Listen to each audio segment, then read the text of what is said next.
I know it. There she There you is. are! Oh. Yes, fantastic! Thanks. It's like It every worked. time that I die. Jesus Christ. Perfect timing. We just started recording as well. That was... I'm like afraid to plug my headphones back in because I don't want to fuck it up, but I'm basically doing the same thing that I did on the other computer. Well, we're just gonna do our best. We're gonna keep rolling. We're gonna do our best. If this keeps happening, Duly I'm just gonna noted. give you my little laptop and my headphones, and I know those work together. So we're gonna hope for the best here. All right. Yeah, cool beans. Love that for me. We are live. Why is that on? Do you have a link? There it is. Oh no. I did mark it. Yes. And I just put like little jump in everyone in the MMM server. Whoop whoop whoop whoop. Oop, oop, oop. We're already 6 people live. This one is, yeah, and I just closed it, so I'm not one of those people. I don't know if this was one of the ones we wanted to put in the Invictus server. It's I don't remember. safe for work, so I guess so. we can. Yeah, I'm let's being go. incredibly normal about this. I'm not. So normal. I'm- You're so great. Okay. I'm gonna put in not a warning, like promoting in malevolent writing. Oh God. Yeah, it's probably a good idea. I'm not gonna do on everyone because I don't want to be kicked. But let me see. Yeah, definitely don't add everyone. Jesus Christ. All right. I don't even want to know what that response would be. No. Yeah, and not to mention that they're having like a live event of their own, so I don't want to be disrespectful. Yes, Mhm. absolutely. Now, They live have them stream so with Black- often. There's only so much we can do. That's true. Which, like, you know, they're the progenitor of all this, so that's fine. All right, I'm just doing one final check to make sure that you guys can hear me. Yes. We can. All right, cool. I'm not fucking with anything else then. All right. Fantastic clear. news. All right, everyone, let me know when you're ready to go, and we'll get going. I'm in. Sweet. Check.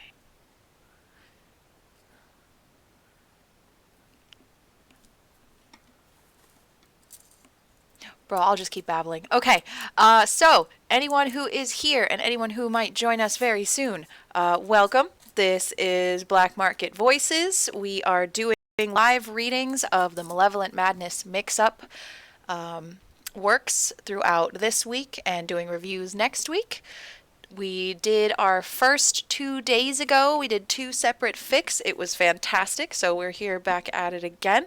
We have a few wonderful people with us today. We might have a couple joining in a little bit late, but that is totally fine, and when they hop in, we'll tie them in as we can.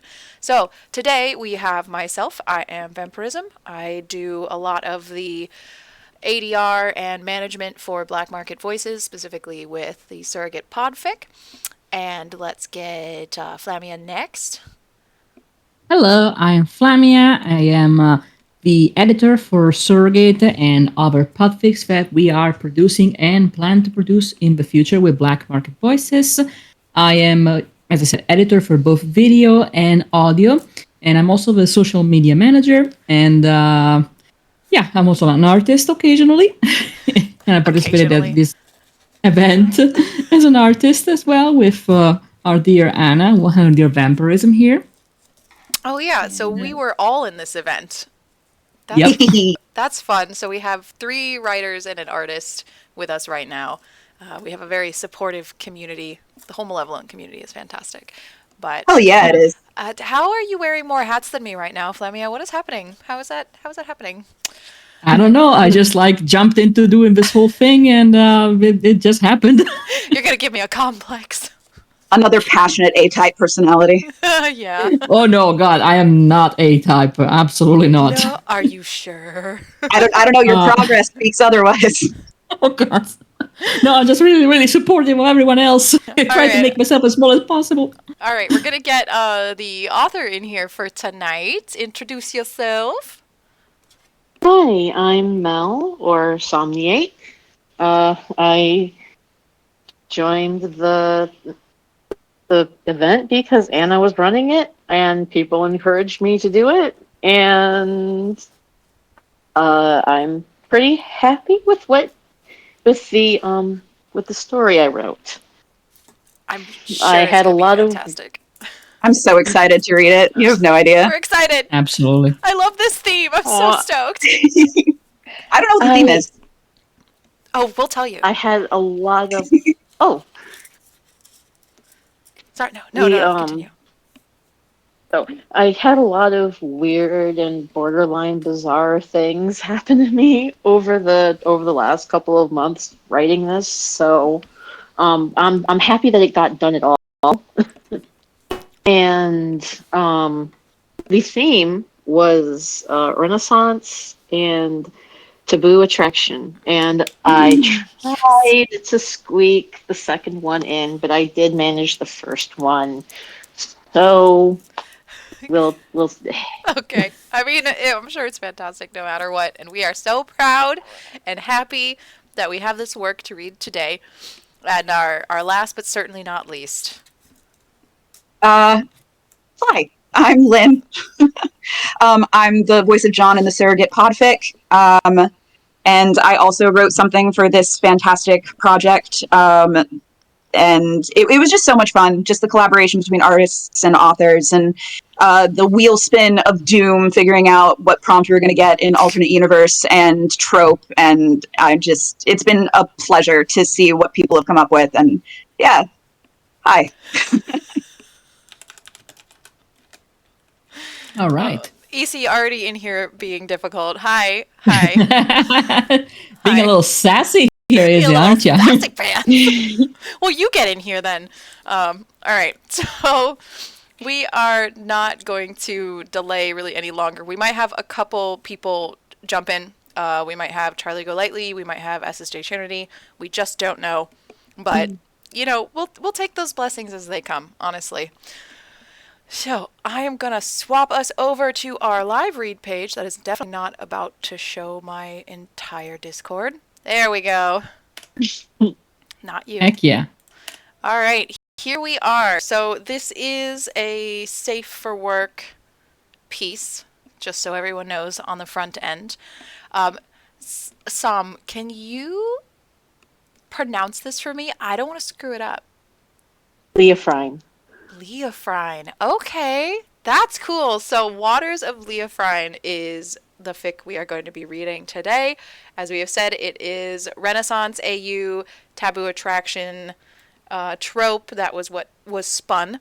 The artist, we're going to show the artist's work, but we are not going to name the artist. They prefer to stay anonymous.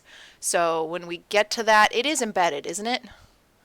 Yep. Should be. Okay, perfect. So we're not going to talk about the artist, but just know that they have requested their work remains anonymous. But it is really cool. So they were a really cool, fun person to work with. Yes, absolutely. And you guys gave zero problems, which was great. So thank you. You're welcome. So we had a list of voices, and I let you guys cheat a little bit ahead of time and see what the voices were. So let's portion those out. I'm going to cheat again and use our author here and say, are there any voices that come in a little bit later?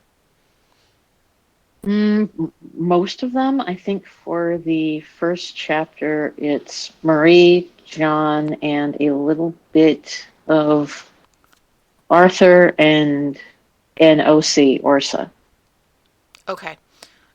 Who were the other ones? I swear I had it here. What the? I had it marked. Where did it go?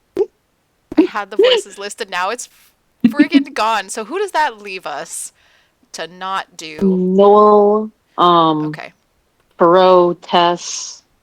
But Perot's lines are pretty brief, so. Okay. Perfect. So we will save those voices. We're gonna cross our fingers and hope that Charlie joins us, because I'm sure Charlie would be a fantastic Noel. Yeah. I was gonna say, if anyone has a problem with that, let me know. But no, after his Parker, I'm sure his Noel's gonna be great. Oh my god, sound more upset about it. He's so good. Yes, Charlie is very talented. But we're all very talented, okay? We're all We so all good. are, absolutely. Okay, so what voices did we claim? I claim Marie, Sweet. and I Okay. guess if there's something else when I need to cover, I'll do it. No problem. I had originally not claimed Noel, but said that I'd be down. But if we're saving Noel for possibly Charlie for later, I'm down for anything. Honestly, Who'd you do a couple days ago? I did the 2 lines of John Yeah. in the first one, and then I did Arthur in the second. Do you want to do John so you have more lines this time? It's fun. I mean, sure, yeah. I'm assuming that Som's going to want to narrate, right? Som, do you want to narrate? Ooh. It is Um, yours. uh, You don't I have to. You don't have to. could. I would just. I could try to do a little bit of it. I would have to get my laptop right now. I'm just on my phone. Um, uh, would actually, yeah, would somebody else do it for me, please? That's fine. Do you want to do any of the voices? I'm zooming in. Okay. So hopefully it'll be a little easier to read if you're reading it on Twitch with us. Okay, I will do narration because that's like half my job. So I will do that, and then Sam, do you want to do Arthur, or do you want someone else to pick it up? It's up to you. Um, Give me 1 second to Yeah. think about it. Okay. Well, we can start, and then if you want to, when we get to that point, you can jump in. Okay, Does that that would seem fair? be cool. Thank you. Okay, sweet. We will do that. All right. Then I will get us started. Everyone, buckle up. This is Waters of Leofrine by Somniate. Chapter 1 of 3. We're not doing summaries because we're not spoiling anything for ourselves. Mhm. All right. All the flowers the landlady kept in the house did nothing for when the canals of the city stank. All one could do was hope to wake up early and be further away from the windows when the heat rose. John was used to terrible smells, had a strong stomach, but something about it all melting together in the canal made it nauseating. He could hear the water gurgling like a drunk over his footsteps. The best thing to do for when it was like this was to not be near the canals, but the cheapest rooms for rent typically were near the water. Sweet candles could help, but during hot days they just added to misery. John hated when it was hot enough that mirages formed. He could afford the sweet candles. Working deep under Leofrine, where blocks of ice were stored, was a job most people didn't want. Far from the light of day and dangerous, but kept by the wealthy. John had never met any of the people that would be enjoying this ice, or using it, but he could appreciate the money that it earned him. He could grip the ice without even needing the hooks that most of the others did. As far as jobs went, John liked it. The pay was good. He had no fear of being underground, and working odd hours suited him fine. It meant that the streets were less crowded coming and going. It meant that people would leave him alone and were less likely to stare. Even Marie had stared at him, which he had taken for suspicion or disgust at first. It took him longer than he liked to admit to realize that Marie's eyesight was poor, and that she was curious more than anything. For the past few days it had been overcast, stars and moon hidden by a gray curtain across the sky. John could feel the upcoming downpour prickling on his hide already. Trash from the streets would be carried out into the canals, and the water would rise. Marie had mentioned something about rain making her joints hurt, and it had made sense as to why she was sleeping in the room on the bottom floor. Candlelight never reached the water of the canals. In this city, some of the wealthier parts had glass panes, while others, and a few holdouts of tradition, used mesh to keep insects out and wooden slats to keep the sun and other weather out. This was what was inside of Marie's house. John would need to pick up some candles soon. Tomorrow he did not have work, and he'd find something to do around the house. He could always find something that needed doing, here or there. It made him feel useful. His hide prickled when he was 3 doors from Marie's. One of her lanterns was lit, visible where the wooden slats had gaps, and that was unusual for her at this hour. Marie usually slept through the night. He picked up his pace. John's boots hit the cobblestones with an echo. Was something wrong? It could be any number of things, but he didn't know about any recent incidents in the area. Would he, though? It wasn't like John was particularly popular. Being foreign was one thing, but not having the decency of being human was another. Marie was more likely than he was to talk with other people. She'd been talking about visiting someone that morning. John had nodded and added 3 more slices of salami onto his bread, not paying attention. The door was locked. The key was a toothpick in his hands, but he hadn't snapped it in 2 yet. John stepped across the threshold, cleared his throat, and called out. Marie? He was never sure how well the neighbors could hear them, but Marie's hearing wasn't the best. Marie? The sound of the tea kettle being sat down answered him first. John? Oh, it is time for you to get home, isn't it? The tiny landlady shuffled out of the kitchen and squinted at him. Are you all right, John? He stalled. Of course I am. He said, a moment too late to be normal. What are you doing up so late? It's my house. I can be up at whatever time I'd like. It was a tone that invited no argument. The first few times John had heard that tone, he'd reacted with his gut, and he'd lost 2 jobs because he couldn't leave well enough alone. He'd learned his lesson well enough. Earlier, I was talking to Hattie. She's been talking about a new fad that's coming out, as well as the festival soon. I suppose it's gotten quite a lot of attention. Had people been talking about that? John searched his memory. One of the overseers at the job had grumbled something about how people were going to have to pick up more shifts to meet the demand. New fad? Hi, Necro. All right. He asked. He took off his cloak and hung it up on the pegs of the coat rack. Lilies in a vase rustled and dropped a couple of petals with a whisper. He crouched and scooped them up to toss in their tiny garden later. Oh, some kind of game, I think. Or dessert. I understand a lot of people are going to be here for it. You haven't been here for a festival before, have you? He shook his head. I got here after the last one. I'm going to throw a quick pause in here just to say that we are allowed to interject whenever we want with comments. If anyone particularly is amused by anything or feels a certain way, please feel free to say so. And we might pause now and then to respond to the chat. So, disclaimer, and I'm done.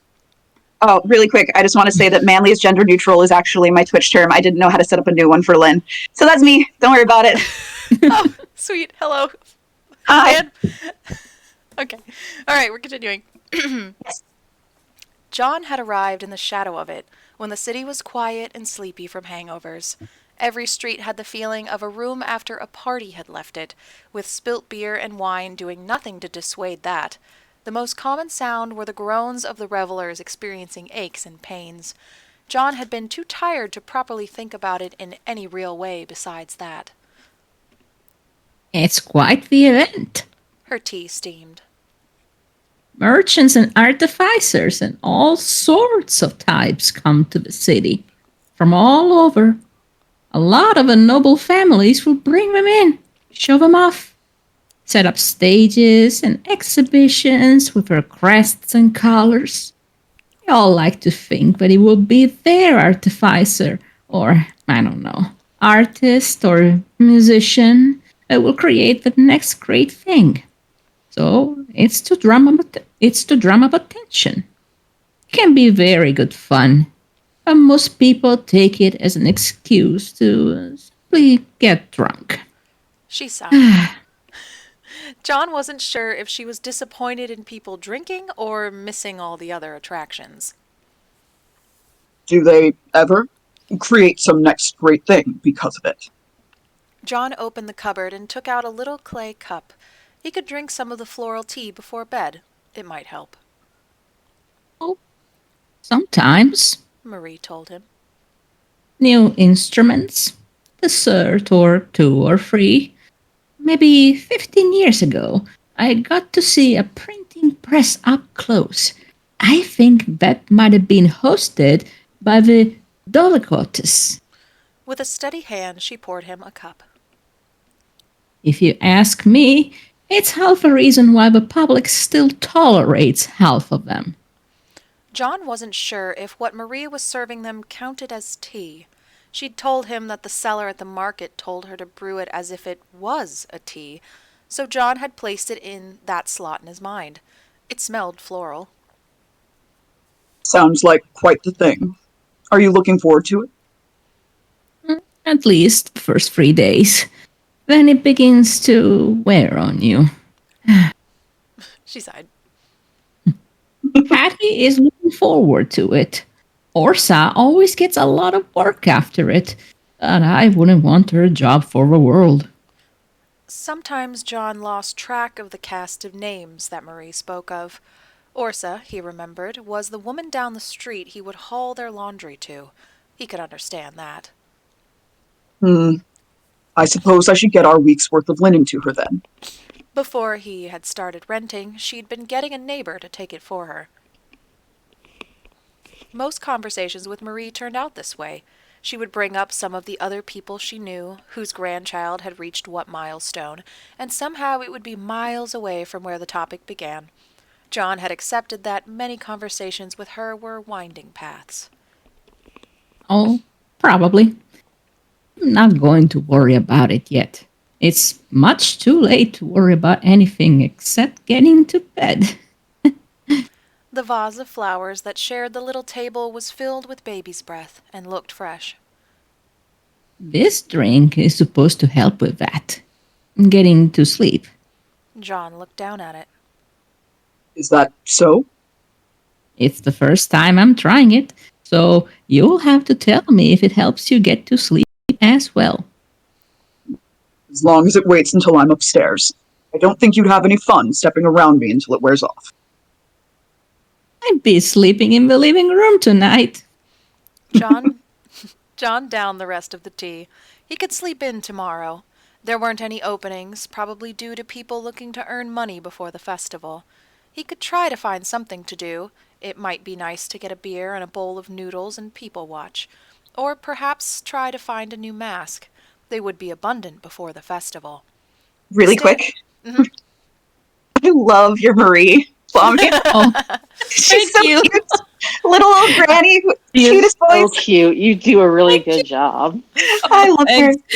I've been trying like to I've been exercising this afternoon, trying to get some New York accents, but I don't think it's coming really through with Marie. But I think I'm still doing a fairly good job with the old woman's shaky little voice. It's very It's good. perfect. It's perfect. I just needed that to be known. Oh, Also- thank you. This relationship between John and Marie is precious, so I love It's it. so cute. wholesome. Oh my god. I love it. Thank All you. right. That was my artist suggestion, actually, that Marie be a major, not a major character, but one of the characters in the story when we were coming up with it. A+ idea. Thank you to the artist. Thank you to the artist because it was brilliant. I Kudos would to be them. remiss not to say that. Okay. Okay. Are we ready? Yep. Okay. The stairs creaked under him as he made his way to his room. It was on the top floor, and Marie had offered to move him to the second. He had declined. John liked how close he was to the roof.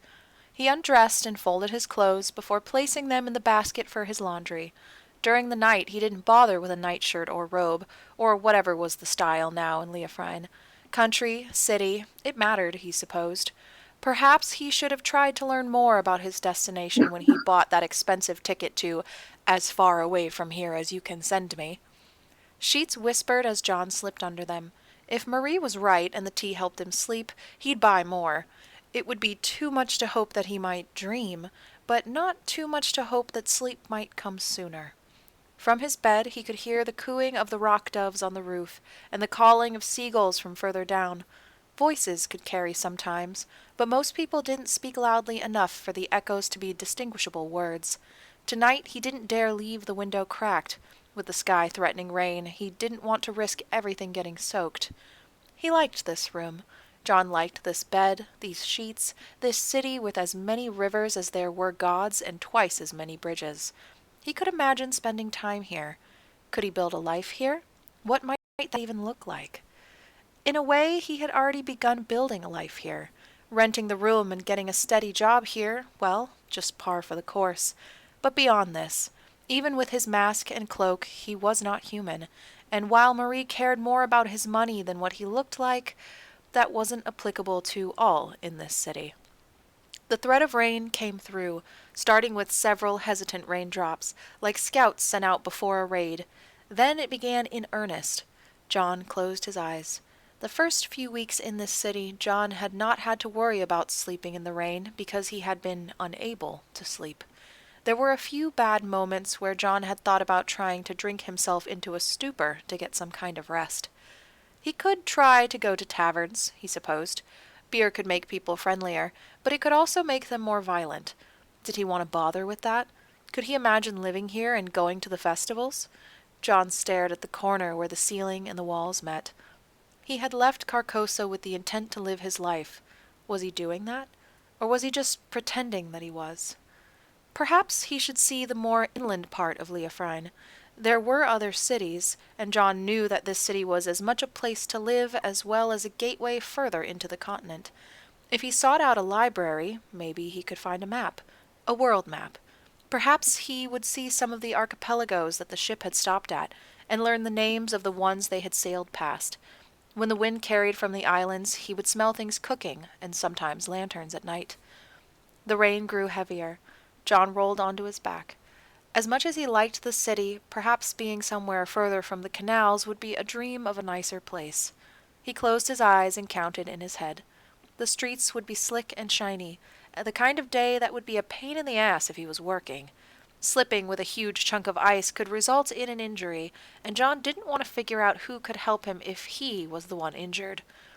Voices carried into his room, distorted by the rain as well as the glass. There were so many people here. It was both a comfort and overwhelming. He fell asleep, and like every other night for so long, he did not dream. Who's going to say it? Page break. Page break! Also, this writing is goddamn gorgeous. Yeah, Mhm. this is very... I'm loving it. Thank It's you. projecting like this image in my head. I can see it. I love that. This is very... I don't know Oh, why. thank you. I don't know why, but for some reason, your writing style for me is giving Ursula K. Le Guin. Like, I don't know if it's Holy the setting or shit. what, but like, it seriously is just reminding me of like the Tales of Earthsea, like the same vibe I got when I read it. Like, it's just, Oh, it's very, holy very well shit. done. That's a... Thank you. That is a huge compliment. Thank you for writing it. Oh. Oh. Okay, I'm okay, gonna mute brief, myself brief. again. Sorry, All right. move on. It's okay. I'm giving myself a sip because that's a lot of narration. Hold on. Good idea. Yeah, I was gonna offer and be like, if you really don't want to narrate, I'll narrate. And I'm like, this is like all narration. I'm glad I didn't offer. No offense. Enjoy. Oh, I got it. This is totally my job. It is though. I mean, usually when I do like long surrogate chapters, I do it literally all at once. So I'm like narrating for an hour. I'm okay. We got this. We're good. Yeah, you're a pro. Yeah, Seasons. totally. That's what that means. Okay. All right, here we go. Let's go. Despite not having work, John ended up doing odd jobs for Marie in exchange for taking some money off his rent. People seemed to tolerate his presence more if he was the foreigner helping out Marie, instead of just being a foreigner. He fetched groceries and lugged bags full of their clothes to the laundrywoman's house. Leofrine prepared itself for the festival. On his errands, 2 burlap sacks of laundry under his arms, John could appreciate it. Decorations went up, in the shapes of flags and banners and the colors of some of the guilds. Musicians' Guild, Weavers' Guild, and there were the crests of several prominent merchants and noble houses. John recognized some of them because they were patrons of the ice facility. Certain streets became blocked off, and some streets leaned towards certain colors than others. Excuse me. Sometimes stages would be set up where the ground was more or less level, and there would be enough room for people to gather. The square nearest them, near where he took their laundry, was going to be majority held by the Saltzman house. Ooh, name drop! Okay. John understood... John understood that it would have music and possibly wine. He loved both those things, and so had decided to think generously about it until given reason to think otherwise. Maybe the festival was a good thing. It might draw his thoughts out of the dark alleyways they tended to return to. He could hope. Maybe it would help with his insomnia, make him fall asleep faster, like after a good long day of work. Work and play both had the wonderful effect of making him fall asleep quickly. He saw Orsa speaking with a man outside her door, and decided to take the moment to set the laundry down and wait. He could watch the gondolas go past, and that might be a good pastime until Orsa was free. What kind of instruments were they going to play? Perhaps something with string. That might be nice to hear. On the ship, some of the sailors had musical instruments they played, typically string. The music had been a comfort on those days, when the air smelled like ozone and John thought there would be a storm at sea, and that the ship might falter. It was so small. The ship they were on was so small compared to Carcosa. They ate citrus fruits and kept chickens, angry little bruised black birds. The eggs were tiny things, and one of the sailors said that their grandmother had taught them how to read the future by how the eggs looked. John had been impressed when they had correctly guessed that an egg would have 2 yolks. Orsa finished up her conversation with the man. He whistled as he walked away, a good melody that kept time with his steps. John studied Orsa's face. She had a bit of a flush to her cheeks, and her eyebrows were furrowed. If she was in a bad mood from the previous customer, or whatever he was, then he'd better be on his best behavior. I don't know who's going to be Orsa. I don't think we assigned one. We did not assign one. If you, Well, if you want, I can be that. Yeah. Well, I mean, that sounds fine. All right. All right. Oh, you. Tom, do you have a voice you want for this? Right. Tom, Um, oh yeah, okay, there you go. Flamia, go ahead. I mean, I think you do. I would love to hear you try it. Try her. Okay. I imagine her like you're describing her as she's the laundry woman, right? Mm-hmm. Well, I'm imagining her as like this woman that doesn't take shit from anyone, so she has kind of a almost but not quite gruff voice. But I'm gonna make an attempt, and you tell me if it's like what you imagined it. Okay. Oh, you. She said. It was a little too harsh, maybe. No, I think that was fine. Okay. She said as he approached. She stopped standing quite so straight, and her face relaxed. Hello. Hello. John said. Do you have the time to do 2 loads? Marie's and mine. We have a new person in the chat. Hello, person in the chat. Hi. Hi. Hello. Oh shit. Hey, Raymond. Hello, Nomar Noodles. Ooh. What up, home skillet? Wait, who I know do that we guy. have? He's a friend of mine. Oh, that's cool. Yeah, you know him too. Wait, who did you say it was? Raymond. Oh, hi, Raymond. I didn't catch it the first time. All right, we're not going to derail for too long, but hello. Okay. Listen to us say words. She looked at the burlap bags. Last 2 for a week. Make sure you come around and pick them up before evening tomorrow. I'm gonna be halfway across the city for the festival visiting family, so you'll be knocking on an empty house. And smelling hideous besides. John told her. He paused, his eyes following the street. Are you alright? The man before me. An ass. She said, waving her hand in dismissal. If you want to make my day better, lock those the rest of the way for me. Let my heart go back down. Obediently, John picked the bags back up and walked through the front hallway of Orsa's small house.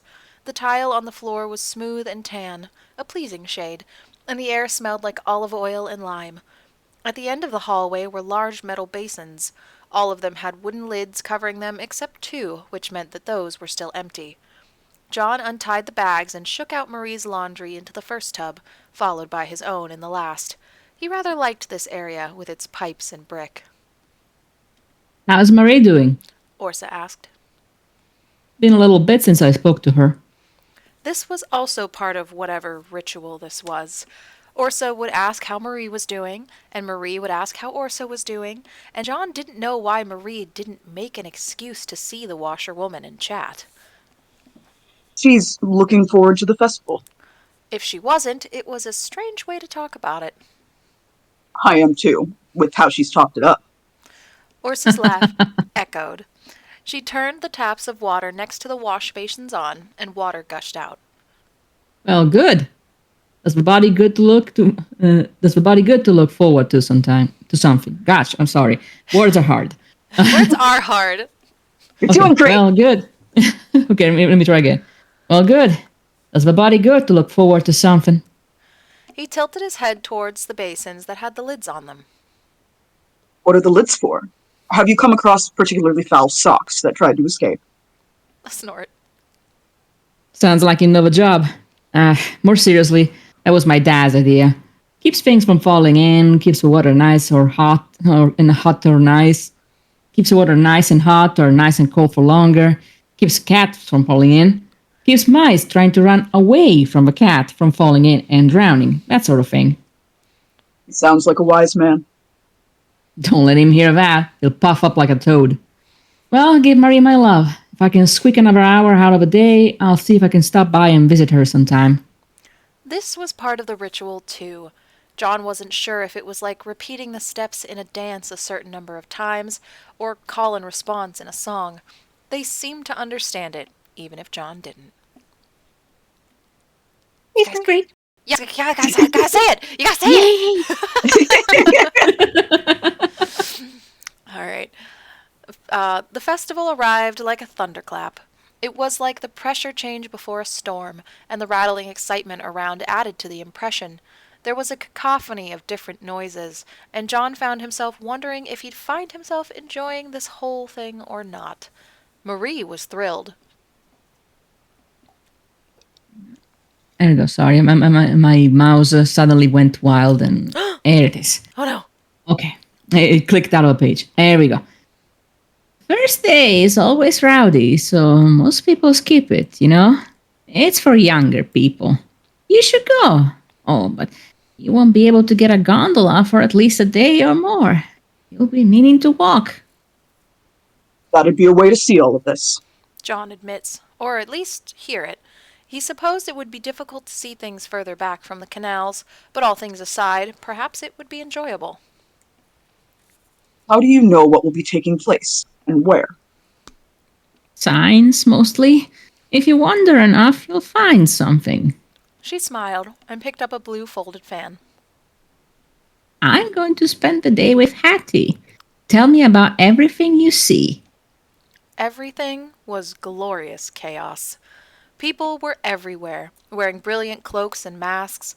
The fashion of the city was not dull and lifeless, but now John couldn't turn his head without seeing the embroidered cloak of a fellow wearing the mask of a plague doctor, or without seeing harlequins with pale masks and painted tears. People had set up tents with food cooking inside. He smelled roasting meat, nuts, some kind of mulled wine a person ladled out from a large kettle.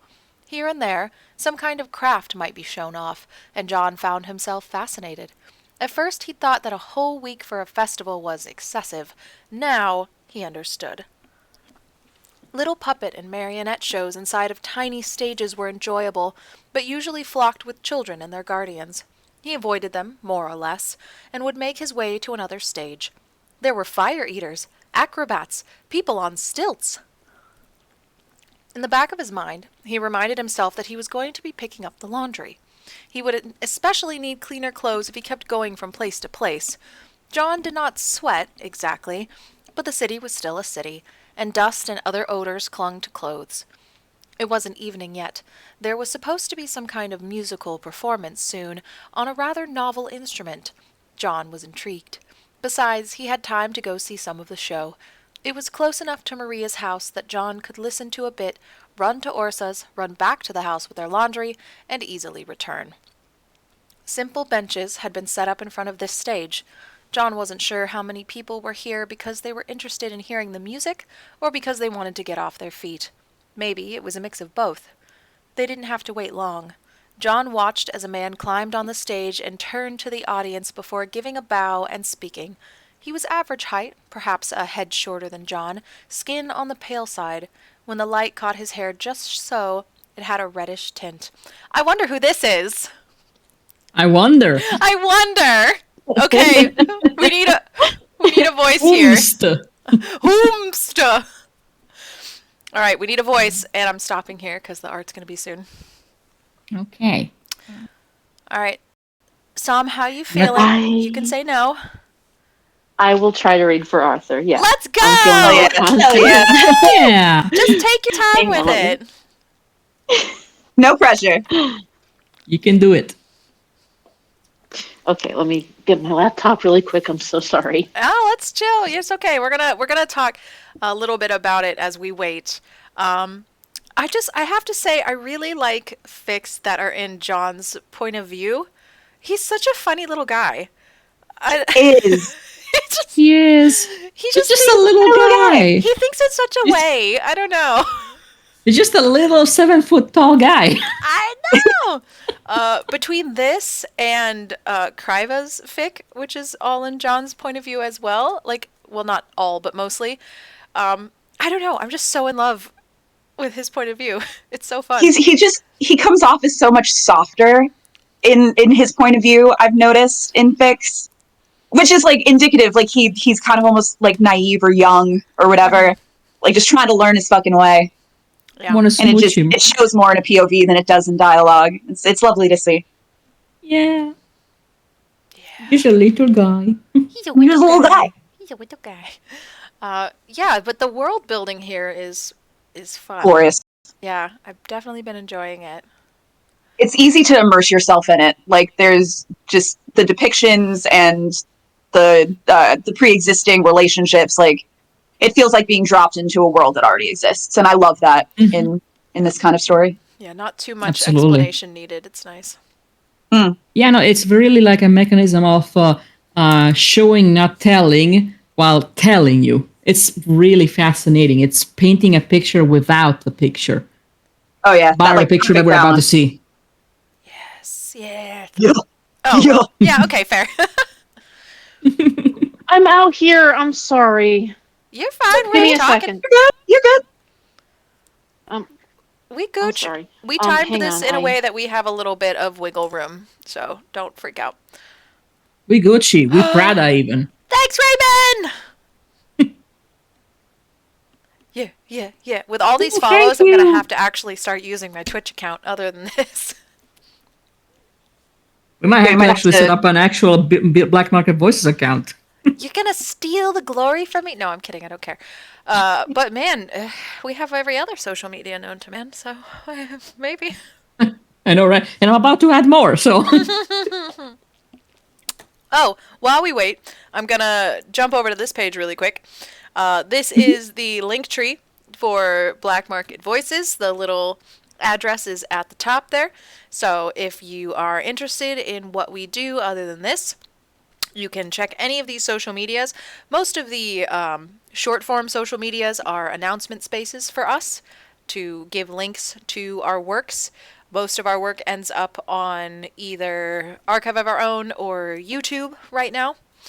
But we are hoping to do a lot more in the future. We are currently tossing around thoughts and feelings for more original works. But if you have ideas for what you think we should work on, we would like to hear it. We pretty much formed out of the Malevolent fandom. So we really do like cosmic stuff, horror stuff, things with a lot of emotion, with a lot of heavy world building. I feel like those are some general passions of ours. Absolutely. And as of yesterday, we actually released a special little episode, like a completely separated from Surrogate. It's called Double the Popcorn, and it's a one-shot from Kane's point of view, performed by our amazing Igneous, which is like a fantastic Kane. And it is not on Spreaker. As you can see, there's like a little link to Spreaker here where we have been uploading as well.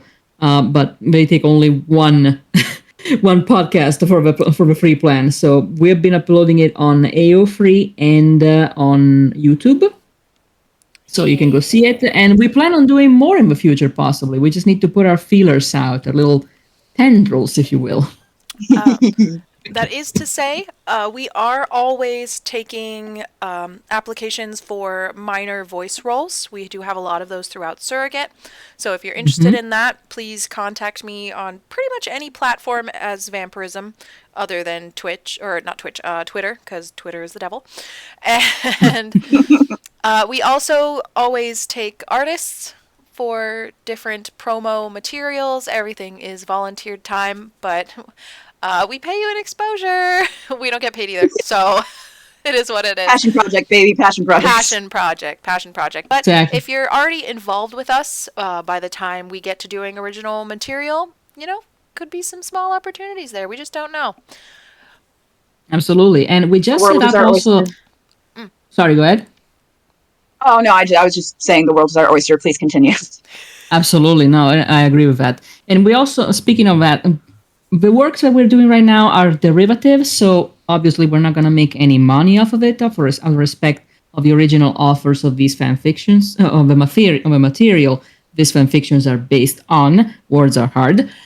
But we do have a Ko-fi account, which you can also see listed in this link tree here. So if you want to drop us $1 or $2 so we can spend it on better equipment for our better established voice actors, or even to pay for accounts to upload these things on, feel free to do that. I'm surely we're not going to stop you. No, you can't. You just can't, for reasons. I don't know. No, kidding. Oh, who do we have here? Who do we have here? I have arrived. Hello. Yes, hello, Isi. That's such good timing. Yay. All right, All so right.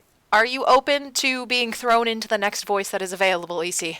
Absolutely. Where are you guys hiding the fic link? What? Drop that fic link. Someone put Well, someone put it in the chat, please, because we didn't I got put it. in the chat. You There got you it? go. Okay. We're baddies. Yeah, so grab it from the chat. We are just about to be at the art for this fic, so if you scroll down to that, you'll basically know where we are. Okay. All right, Sam, how you doing? Looks like Sam is muted. Okay, Oh, so we're still chilling. We're still waiting. That's fine. We'll let EC get settled. absolutely. And in the meantime, let me see. We are We don't have going a- until we don't have 10, tests so we yet, got right? time. We don't have tests yet. We don't have Ro yet for when she shows up. We don't have And then- Noel yet. We're gonna see if Charlie shows up, and then Trin might show up. So we'll see what happens there. Speaking of the devil, Charlie just said, I just got home. I shall join you all in a few Yes! minutes. So, All right. Noel it is, baby. It's becoming a party now. absolutely. Yeah. Fantastic. Now, one Alright. thing I want to say while we're here and waiting on Somniate and just talking and chilling, I want to say we were all joking about me being in personality type A before, and I definitely am not, but I have to say the Malevolent fandom, and in particular this server with all of you people, have done wonders for my confidence. This project has done wonders for my confidence, and I don't think I would be at this point and speaking like this smoothly without much of a stutter, without your help and your energy in my life. So I just wanted to be corny for a second and say I'm extremely happy to be here. Happy to have you. My goodness. You're Flame, all you know I wonderful love you, people, so and shush. I love you too. It's been an absolute joy to work with you on all of the levels that we get to, like as an editor, as an artist, as an actor, and just getting to know you as a friend through the Discord. All of you guys, like this, the project with the podfic has been the most effort and like passion that I've put in a project probably ever. So having this be a spawn off of that and getting to do like live streams and stuff like this have been insane. And yeah, you're amazing. You're all amazing. No, you. Ah! No, you. All right. Enough enough casturbating right now, which is literally what we're doing. Oh gosh. This is a safe for Like- work stream. That's no, that is a term that is used in improv acting. Oh. So Oh, where you're just blowing smoke up each other's asses? yeah, so you Basically. call it casturbating, which is when the actors just act with each other instead of with the patrons. It's a common, well, at least in our area, it's a common Renaissance festival actor term. Yeah. Okay. So I see. it's a thing. So that's basically what we're doing right now, and it's fantastic. But let's not How bore does it everybody. sound just as good if I say it in my Huster voice? Oh my god. Masturbating. Oh my god. Okay. I So would I you forgot call you that- could do that. So what you call that masturbating now? Oh, Oh my god. Yes, the soundboard. I forgot about the soundboard, soundboard. guys. You guys were Thank you so for that. cool. We're the coolest. We're so We're just cool. We are. we're not nerds at all. All right. Somnian. Okay. Is Okay, Somnian off mute? I am back. Hello. Hi. Perfect timing. Welcome back. Are Hi. we ready to continue? Do you want me to reread the last paragraph? No, just jump ahead. Jump in. Okay, well then it's your lines. Me? Yeah, that's why I asked. Do you want me to I- reread the last paragraph? Yeah, I mean, sorry, I don't know. I really can't do live reads. I'm sorry. Hey, that's okay. But Do you want me to take over, Arthur, then? If that is the voice you want to do, then yes. I mean, I'm good with whatever. Yeah. Okay. Yeah, let's do it. Do you know where we're at? Reread the last paragraph just so I know for sure. Okay. All right, everyone settled in. We're ready to go. Cool. Aye, Captain. Let's go. They didn't have to wait long. John watched as a man climbed on the stage and turned to the audience before giving a bow and speaking. He was average height, perhaps a head shorter than John, skin on the pale side. When the light caught his hair just so, it had a reddish tint. Friends and foes, kith and kin, all of you lovely members of the audience. His voice was pleasant, loud enough to reach even the back benches, but not shouting. Today, I am going to present to you a musical instrument that has taken the hearts of many of the nobility. I hope you enjoy it as much as they do. The instrument in this box here is called a piano, but He clapped his hands, a wide smile on his face that lit up his eyes. enough talk, yes? Let's get to it. He lifted up a lid near the bench, sat without any dramatics, and beaming, sank his fingers into the straight white teeth. Bright, clean notes sparked from the piano. The musician's smile didn't leave his face. Lively and playful, John recognized the song as a folk song popular in some of the taverns. The crowd was leaning in, some attempting to sing along. He was torn between watching the face of the musician and his hands, elegant fingers dancing and making beautiful music. All right, I'm scrolling down to the art. Oh, I'm not on the Livepree page. Haha, here we are. Sorry, everyone. And here we are. Wow. Okay. I'm going to have to zoom out to get this whole thing on here. Beautiful. It's so good. Oh, wow. Okay. Traditional art. Wow. Yeah. Lovely. That's okay. Wow. That is It's looking gorgeous. like a very specific era of painting that I cannot put my finger on. Like, it's not Renaissance. There's like a specific era of painting, specifically in the background, that just like resonating with me. But I don't know enough about art history. Yeah. It reminds me a lot of like Picasso's early paintings, like his yellow period, I think there was. Mm. Hi, Rufus. it Hi. is so gorgeous. Oh, hello. We got Rufan in the chat. Hi, Yes, we girl. do. What I've never. So I've only seen this word. I've only read this word, never said it. So I might be massacring it. But the artist said that they used gouache. Oh, Wow. Gouache. Yeah. I think. yeah. Okay. Yeah, yeah. Um, and they showed me the in progress pictures of it too, and it was just absolutely gorgeous. Oh, I am really happy that I got the person I did. I would love to see those progress pictures. If they ever want to share, let me know. Because, like, that's cool. I will mention it in our channel in the server. Sweet. Um, we're going to come back to this art piece at the end. I'm going to pull it up on the screen so we can look and discuss it some more. But I want to keep us rolling. So we are going to scroll back in, and off we go. The piano didn't just lend itself for folk songs either. The musician performed a hymn, but John noticed the mild scrunch of his nose, as well as a song about the beauty of the city. John couldn't help but keep his eyes on him. If the sunlight hadn't gotten into his eye, John would have ignored the passing of time. He turned his head to get the ray out of his eyes, noticing as he did that the shadows had gotten longer. How long had he been sitting here? He needed to get to Orsa's house, get their washing. It wasn't far. He could get to Orsa's and get back here in no time. John waited for a break between songs. It would have been mortifying to get up and leave in the middle of one.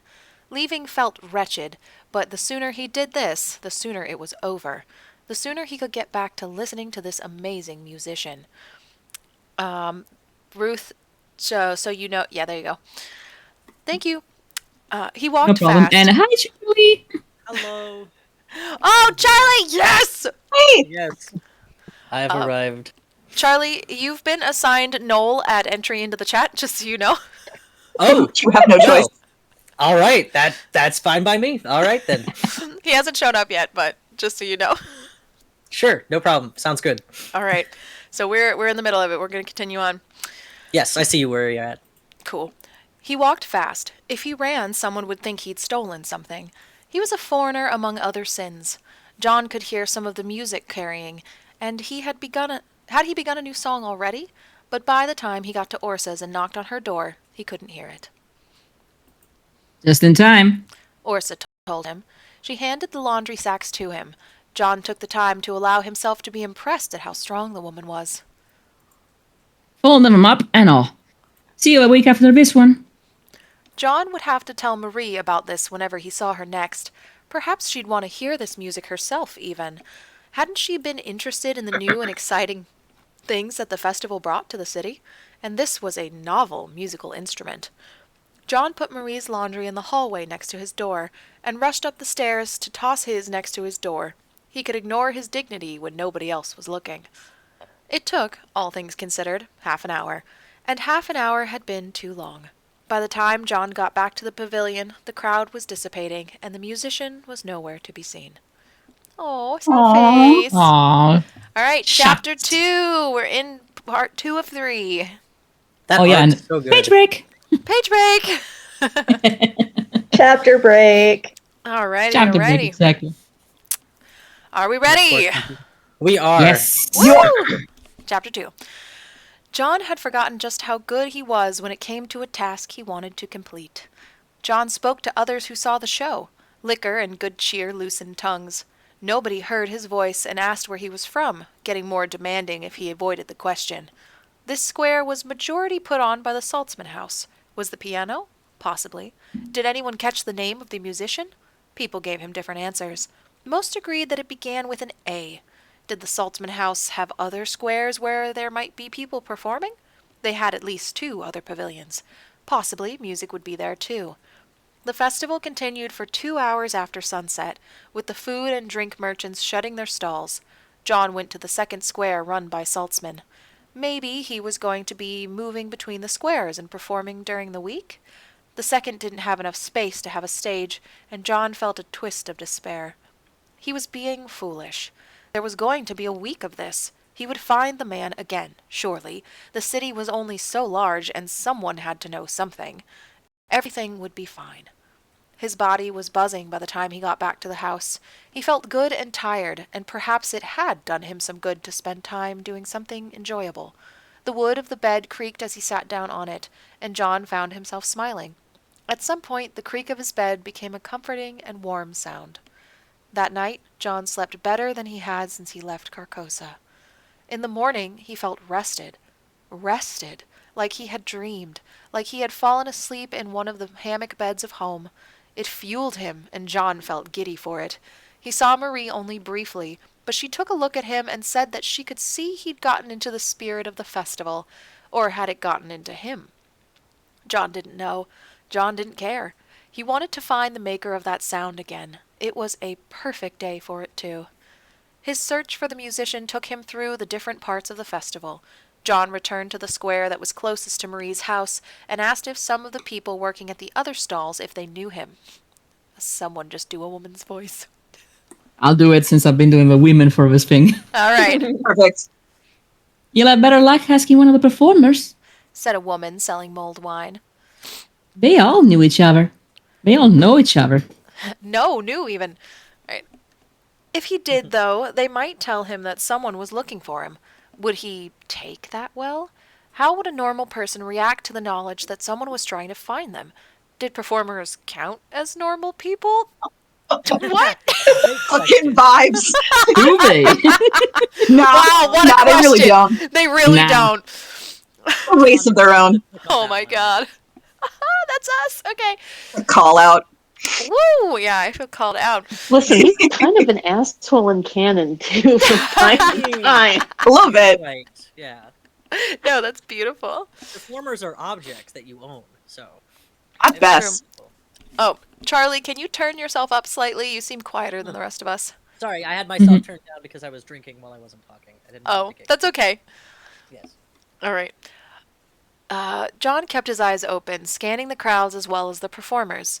When there was a mention of music or some new instrument, John made sure he was in attendance, which led to listening to a lot of wonderful music, but it wasn't the right kind of wonderful music. It wasn't being made by the man with the elegant hands. Despite doing everything he could for the rest of the festival, John could not find the musician again. He refused to think of it as failure. John refused to think of it at all. The man with the piano had vanished the second John looked away. He had spent a week running around and searching for him, too, and all to no avail. Marie noticed. From over a teacup, she squinted at him in deep thought. Young man, She said, frowning. you seem rather unlike yourself. He grunted. John wanted to snap, but snapping at your landlord was a good way to end up sleeping on the street. All of the festivities. But you and Hattie had a lot of excitement yourselves, didn't you? Marie eyed him. He eyed her. She knew, damn her, that he was trying to change the topic. The moment stretched. Then the desire to talk about her own adventures at the festival took over, and John was able to avoid bringing up his own disappointment. It was enjoyable. Marie's happiness at recounting the week was enough to make him forget his own. He drank his tea, asking what Hattie had thought was the best of it. Perhaps Marie would have heard about a musician playing some novel instrument. Maybe Hattie even had. These women knew so many people and had a lot of access to wonderful gossip and more. He waited in his mind. Did he know Marie well enough to ask this sort of thing? I was wondering if you knew how to locate one man in a city of closer to 1 million people would just be rather stupid. So what if he had slept better than he had in ages? So what if the music had sounded like something out of his long-souled dreams? John squeezed the cup, his hands wrapping around it. The texture of it was pleasing, smooth, but for 1 or 2 places the glaze didn't cover. Boy, are you quite all right? You're even more distracted than usual. I'm a little overtired. He lied, If I didn't know any better, said Marie. I'd say you were heartbroken. Oh, Call Aww. Another call out. page break! Page break. Maybe mind They're your own business, heartbroken old page woman. break. Okay, is this manager just a random voice? I'll do it. Yeah, I'm just checking Heck with Sam. Yeah, just random voice. Cool. All right. Getting back to work meant that it was something to take his mind off the festival. It took his mind off his poor sleep, away from the memories of Carcosa and the king and his flight across the ocean. His manager managed to flag him down. John's mask didn't let enough air escape to let his breath fog up. The manager was the sort of man who would sweat at the least provocation, and his face was ruddy and seen through the haze of his breath. The room smelled of sawdust and straw in the cold, with an undercurrent of sweat.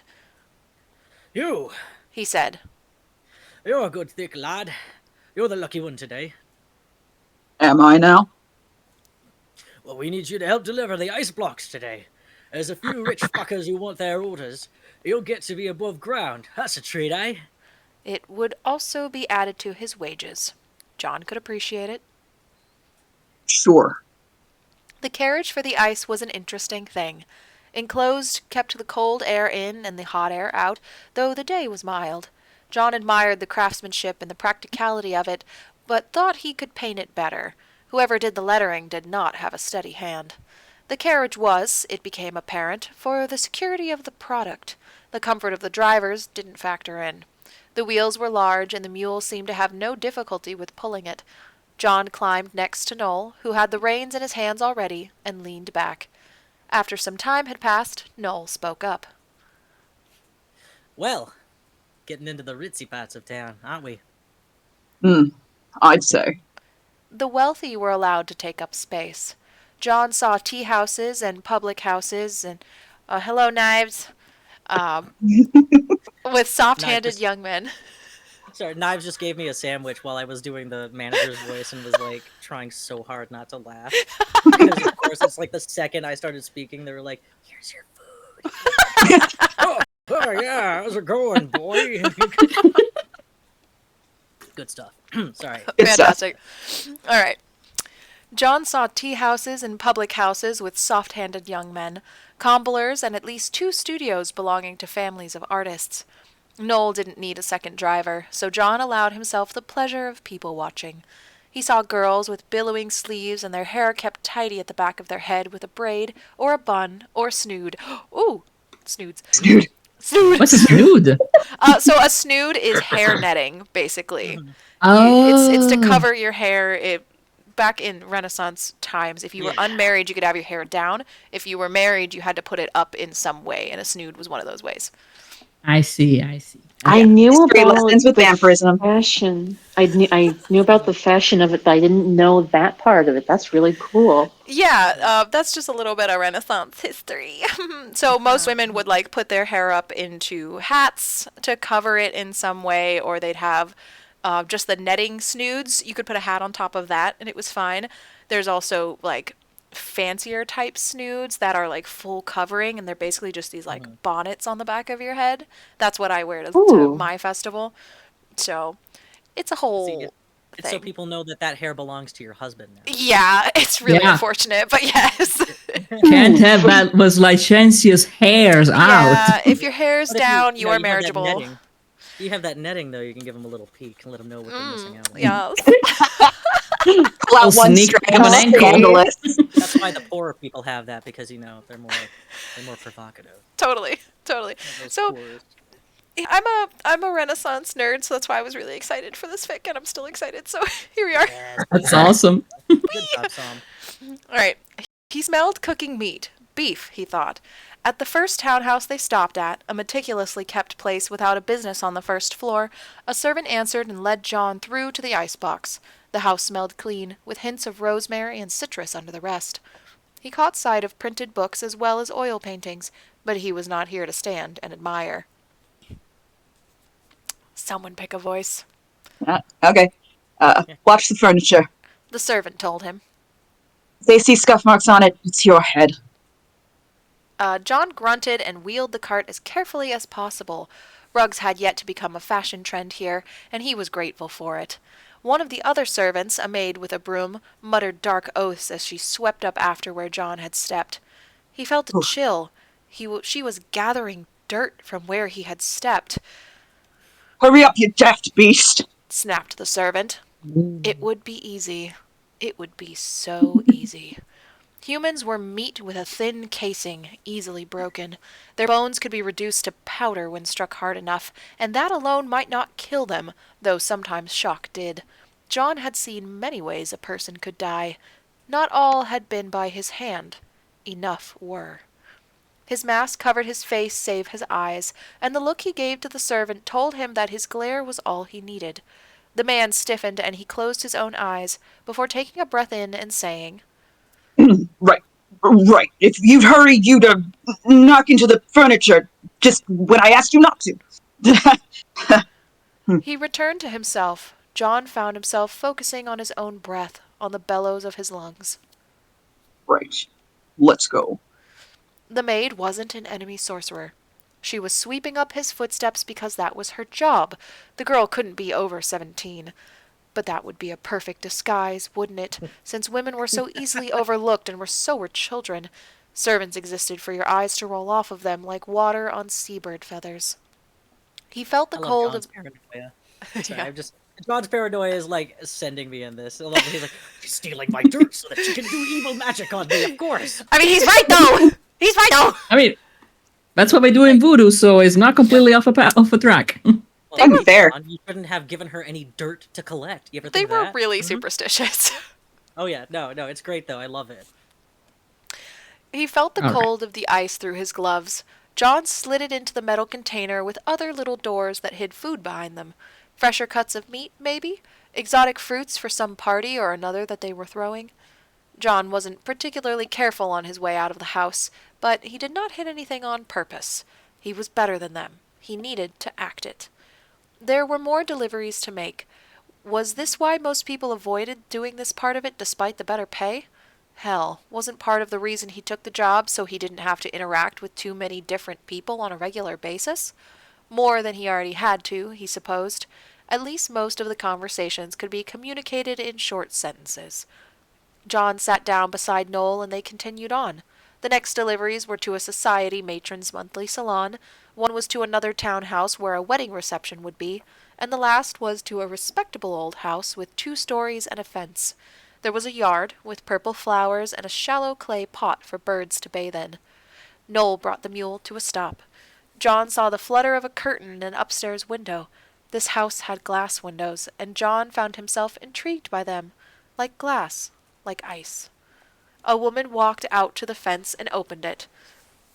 I don't know whose voice this is either. We're just gonna... Right, come on. I can give it to Easy if you. Who just did it? Me. Okay, great. Continue. She gestured with her head. The small block. I think he ordered it. Housekeeper, perhaps? John didn't bother with the cart for this block of ice. It was 4 by 3 feet, and he got a firm grip on it before following after her. That's a big block of ice! Jesus Christ! He's a big boy. Oh my god! These Des- people must be rich. Oh my god, Des nearly honor-sized. Okay. She didn't bother to shut the gate behind them and walked briskly to the door. Bread was baking, just at the edge of burning, somewhere in the back of the house. John heard the sound of coughing from above and saw a crest that looked familiar. You'll be bringing it upstairs. She said, and John huffed in answer. The wood of the railing was smooth and polished. I was like, I might know who this is. Anyway, the wood of the railing was smooth and polished. John wanted to take his gloves off and run his hands down it. Voices carried to him. One was a small voice, belonging to a small human. The other sounded... This is Tess that I'm speaking for. Yeah, I think you've just become Tess on accident. I mean, if someone feels free to take back over for Tess, whoever had Tess. So I don't think anyone did, so I think we're okay. I'm fine with being Noel and Tess. I'm totally down with that. So Cool. I have range. The Does that other... leave EC with Perot? Yes! Sure. Easy Yeah. Farrell! If The other sounded deeper and older, far from what he caught. People usually have these in their kitchens or their cellars. John said. I'll probably have to lug it downstairs after she gets better. Said the woman. The baby of the house has a fever, and her father's spoiling her.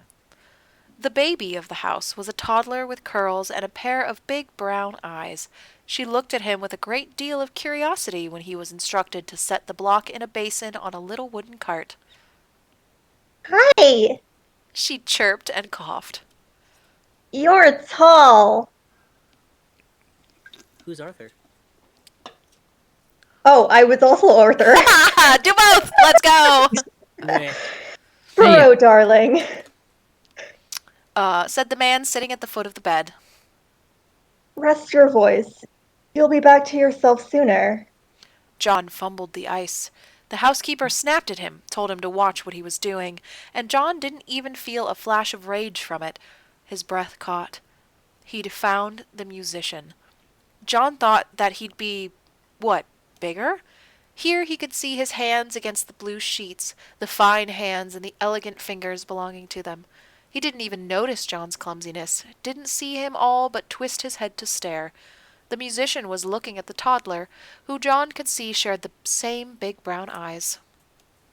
He's almost as tall as Grandpa. The toddler exclaimed, and her father smiled. She's not contagious. The housekeeper said, picking up a rag and draping it over the ice block in the basin. John wasn't thinking about that. He was thinking about how the strange instrument had given him the best night of sleep since he had bartered away his dreams. He was thinking about the man with the warm eyes. He should say something. Is she over the worst of it then? He asked.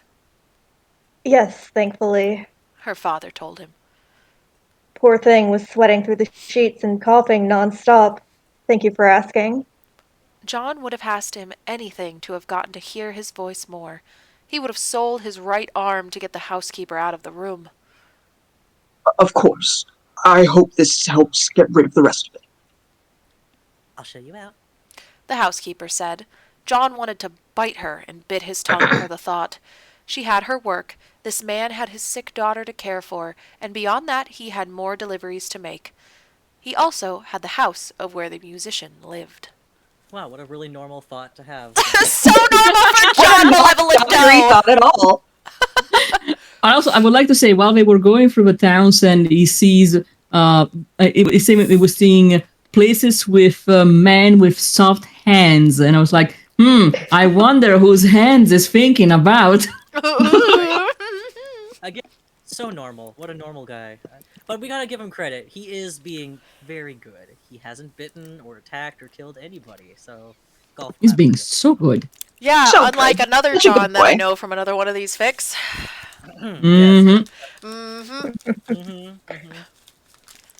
Okay. Charlie, yeah, if you can turn yourself up just a little bit. Yes. How's this? That is much better. Thank you. Yes. I can Sweet. get even louder if you guys want. Perfect. I think you're good. Yeah? Yeah. Yep. Yeah. Okay.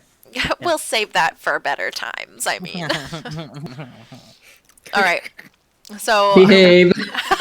it's so hard to behave, Flamia. You have no idea. Is it? This is Twitch. Make I me think get we're the most- broom. Look, we are on Twitch. We're the most well-behaved stream currently. I We can say are. that without a doubt. Actually, Just yes. wait till next week. Yeah. Even then, we'll still be one of the most well-behaved streams on You know Twitch. what? You're so- right. That's fair. Busy. He's always drinking the parasocial juice. That's true. I mean, Sure is. I I mean, give my right yes, arm. and That's my left. He is so parasocial. Man, why didn't we think of a Twitch streamer AU for John and our? Oh my Oh god. my Somebody god. make it happen. Somebody make it happen. Wait, I think That's it. someone made a Tumblr post about that recently. It was a text Yes. post that said like, "Chat, what do we think?" And then John Chat, said, what do you "Please stop think?" calling me that." Yes. There you go. Hey, Look, hey. I'm your top mod in your Discord and in your chat. Okay. So like, and I'm your top donor, and I just think maybe like possibly it'd be cool if we like I don't know did like a meetup and a hangout at some point. I think you do really well at like a meetup or something. People love you. Oliver. Oh my god. Oh. Charlie, stop! God. I'm I stressed. hate that. I hate that so much. Oh, that made my chest tight. Fuck. Charlie, you made me want to run out of the room. Holy shit. Logs off of Twitch Fight forever. or flight. Yeah. activated. That's going on the just- roulette wheel for next year. I need y'all to know that. Oh just boy, does like I a can't class- wait. Knowing my Just as luck, a I'm the one classic- who will get it. So He just does a classic move and backflips out of a window for this one too. yes. All right, we're pulling it back in. We gotta keep moving because we only have so Turn much the time. page. All right. He felt like a pot at a rolling boil, like something that had been at a simmer had been stoked back to life. It was familiar, something he experienced when he was completing a mission, and it fit like a well-used glove. Oh, excuse me. Finishing the deliveries felt like walking through mud, the kind that clung and pulled a person further down with every step. John memorized the address, the Saltzman crest on the papers for the delivery, the crest on the plaza. He'd assumed a person employed by House, not one of their own. Perhaps that was also some kind of way to make the general public feel more fond of these wealthy families. Did he live in that house? It looked lived in, felt lived in. There was a bric-a-brac of life, and he saw a couple of sweet candles. That far from the canals, they didn't need to keep them as a matter of life, but just for their enjoyment. If the music had granted him peaceful sleep and good rest, then the rediscovery of it was invigorating. John knew that he could find his way back to this house, easily, and then he'd... What? Go up and talk to this man who only met him once? Say that he needed to hear him play again? Maybe he performed music in some of the wealthier areas. It explained why no one really knew him at the plaza. John wondered why he was playing there, if he was wealthier. Slumming it, maybe. It would follow back to attempting to make the general public in better spirits over them. He wondered what Marie knew about them. Would she know anything? So what are these people doing with it? Noel asked. Hmm? That was right. Noel still existed. John blinked. The ice. What are they doing with it? Yeah, I wonder sometimes. I've got one of those minds. I know some rich folks put it in their drinks. Not on this time. Little girl with a fever. Suppose that would help to bring it down all the way. Ah, poor kid. She told me I was as tall as her grandfather. I think the patient will make it. Noel laughed. I suppose everyone's tall when you're knee-high, huh? Well, when I remember my childhood, I remember how there was always a bunch of giants. What about you? When you were a kid, did you just have one long growth spurt, or did it come and go? Oh, John said. one long growth spurt. Always been big. That part wasn't even a lie. John had been this size because the king in yellow deemed it the correct size and shape for a weapon. Ooh, good line. Love it when you're not technically lying. Poor baby. Page break! Okay, Also, give I me one love half Noel. second. Noel is Page break. my sweet child. I love him so much. Oh my god, same. I'm so sorry if you can all It's hear okay. me blowing my nose. I'm getting over being sick. How dare you have physical needs? Fuck me, I guess. Anyway. I'm only reading this whole goddamn thing. Okay, here we go. You want to start off? You're doing fantastic. No, I'm okay. I'm okay. Maybe for Okay, chapter okay. 3. I'll take over for chapter 3. Okay. Page But break. then Just I need voices, so somebody someone's gonna have to rescue swap with me. Anna. Yeah, we'll work it out. Okay. He didn't go straight back to Marie's house after work. He felt magnetic, drawn, and the musician existed and still lived in this city. Stealth was not what he was made for, but he could move deceptively well considering his size. It was advantageous to be big, and John enjoyed eyes on him more than enough times in his life, but right now he just wanted to watch from a distance. The city didn't truly sleep. Bakers were awake at this hour, beginning mix together flour and proof the yeast for their alchemy. John saw water barges moving boxes from one place to another, and heard the calls of night birds as well as others of human origin. His footsteps didn't echo as he dipped from one pool of shadow to another. He saw the smoke of chimney fires. He smelled and heard burning wood. Some cities feared fire to the point of making any trade that needed it stay outside the city walls. Here, fire was more of a convenience. Perhaps that was progress. John understood the fear. John had seen cities burn, seen smoke blot out the air, and smelled the cooking hair and fingernails. He had wondered how much of the soot in the air had been paint, fabric, person. Carcosa had moved, and enjoyed a number of tithes. Sometimes its absence would make the tithe-givers bold, would make them believe that they could just ignore the king in yellow. Lessons would be taught, and John had been deployed to teach and punish. A lantern flickered in one of the windows. Were there others? Just paying attention to one house at a time like this was an easy way to be caught out or allow a neighbor to see a shadow moving strangely. No, John had to be patient. He couldn't fuck this up. He listened for the sound of voices. The bakers and new parents, the insomniacs and young lovers. Snoring was the leading instrument, accompanied by nonsensical sleep talk and the buzzing of night insects against window boards. The voice of the musician carried through the night. John did not move. The moment felt fragile, like newly blown glass that could shatter at a change in temperature. Somewhere, streets away, a dog barked. A breeze kicked up, carrying the scent of night-blooming flowers as well as the oil that the lanterns here used as fuel. The musician was speaking, voice soft, to his daughter. John heard the little girl give a giggle and start talking about a dream she'd had. He felt an irrational jealousy over that, the gentle tone, and that she'd been able to sleep, and more than that, been able to dream. He wondered if it counted for anything, if he knew that it was ridiculous. John decided to push the emotion away, to detach from it. It was good enough for now. Dwelling over ridiculous things like this meant missing more important things. Oh, do we It's have... Yeah, oh, you're good. Here you go. yeah. Yeah, my internet crapped out earlier, but I think I'm back. Woo! Okay. Yay. All right, Yeah, let's you're go. good. Right. It sounds like it was nice. The musician told her. At least the door opened to somewhere you liked. No other voices. John's eyes fixed on the houses near this one, seeing nothing to suggest that anyone else was awake. It felt like it was just them in the entire city. John was a shadow, was an owl's breath in the night. He crept over the fence, his boots landing with a soft thud in the mulch. He was so close to the house that anyone who looked outside the window wouldn't see him. The fence and the garden would hide him from sight. Time for you to get back to sleep.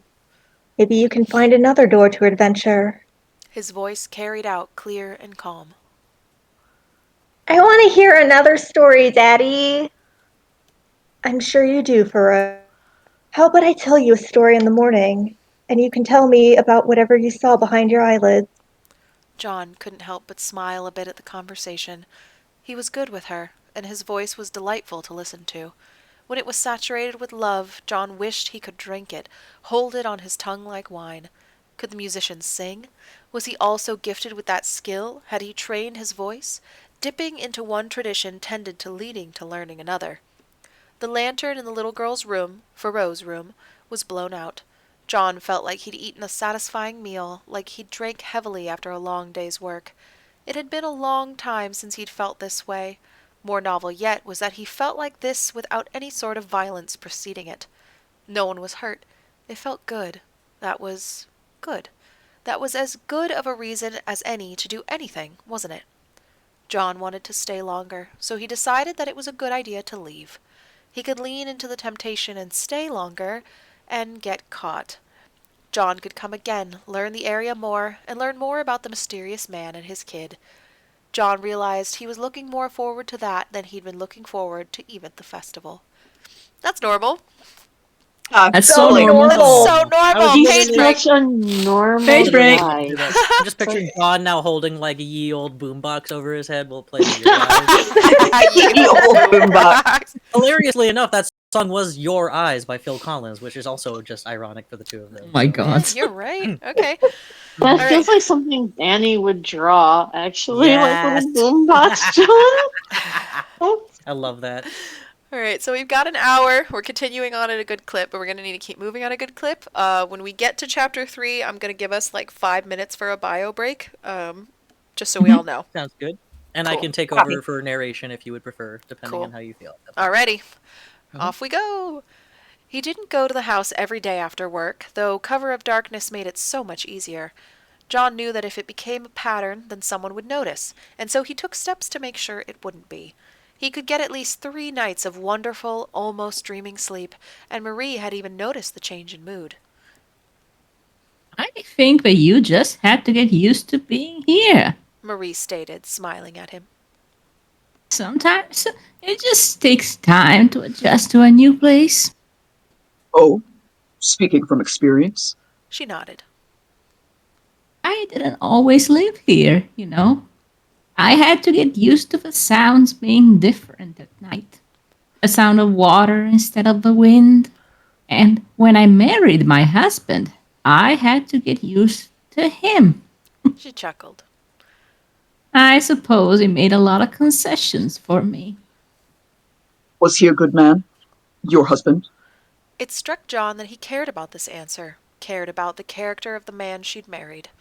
Marie smiled. Oh, yes. He was soft spoken, and I was rather not. Was the sort of person who could get along with anyone. Could talk into anywhere and leave with someone trying to invite him to a wedding. Was that easy for him? How do you mean? John turned the thought over. Being able to talk to just anyone, was he naturally good at it? Or did he learn? Her expression was distant. She was elsewhere, countries or decades away. He was quite handsome, so I think that helped. But he was good at making you feel important. I think he could have made anyone feel important. The musician probably already felt important, John mused. Would it help if John told him it? John was good at making people feel things, usually fear. Maybe he could learn how to make someone feel something other than panic or dread. He'd been doing just fine working at the ice storage. He was getting ahead of himself. He didn't even know the damn musician's name. He needed to do more. He would start by finding out what his name was and go from there. Oh, Bitch the break. irony. The irony, Yep, John. so Surely double. this man thinks he's very important already. Meanwhile, Arthur, I'm such a piece of shit. I mean, his daughter is still alive, so maybe yeah. he's not quite in the weeds yet. Yeah, we don't know. We don't know anything about Arthur Sure. either. No, but I can always assume that Arthur will find a way to hate The himself. self-deprecation is like Okay? ingrained in the He's too DNA. Yeah, strong. probably. Oh yeah. He's too Oh yeah. strong. True that. Oh yeah. Oh, he. You know he felt so much guilt over Bella. Yeah, see, exactly. yeah. Like, Bella has You so know far he not did. shown up. Yeah. Ergo, he has someone to feel like a piece of shit over. And he's living in his father-in-law's house, so Oh, yeah. Which Oh I'm my sure god, that's yeah. probably This is- just fantastic. Yeah. That'll All do right, it. That'll do it. Enough of The bringing easiest me guy. down. Okay. We're continuing. Let's go. Let's go. I'm muting myself again. Bye. John spent the better part of one dreamless night tossing and turning. He thought of any number of methods to try and find the musician's name before he realized he was being an idiot. Noel might know. He could ask Noel. John had, despite the last 10 years being difficult, not lost his ability to speak to people. He had not lost all his social skills. With the sound of the rain on the windowsill and the sweet candles bringing the smell of lilacs to him, John could almost think about lost Carcosa. To look directly at the memories was painful, like staring at the sun. John didn't want to analyze it, didn't want to analyze how everything had gone wrong. He did not want to know how much of the fault was his, and how much of it was the king in yellows. He had been a weapon of the king's, that was true. He had, some say, in the beginning, when Carcosa gleamed like a mirage on the water. John liked those memories, and thus it was easier to tolerate them. When Carcosa had been a miracle, and the king in yellow a benevolent tyrant. During those days, John had asked for things and got them regularly enough. He wanted to be able to feel things, to sleep, to see color, to dream, to taste.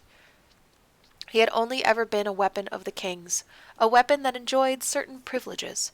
That was what he was built for, and John enjoyed luxury, enjoyed power, because the king also enjoyed those things, and felt that John could be allowed that too. He was above the dancers, those courtiers twisted by the king into graceful new shapes. John had been crafted wholly by the king. Not that it meant anything, in the end. Not when he began to decline. Which had it been first, he wondered, the falling of Carcosa or the death of the king in yellow?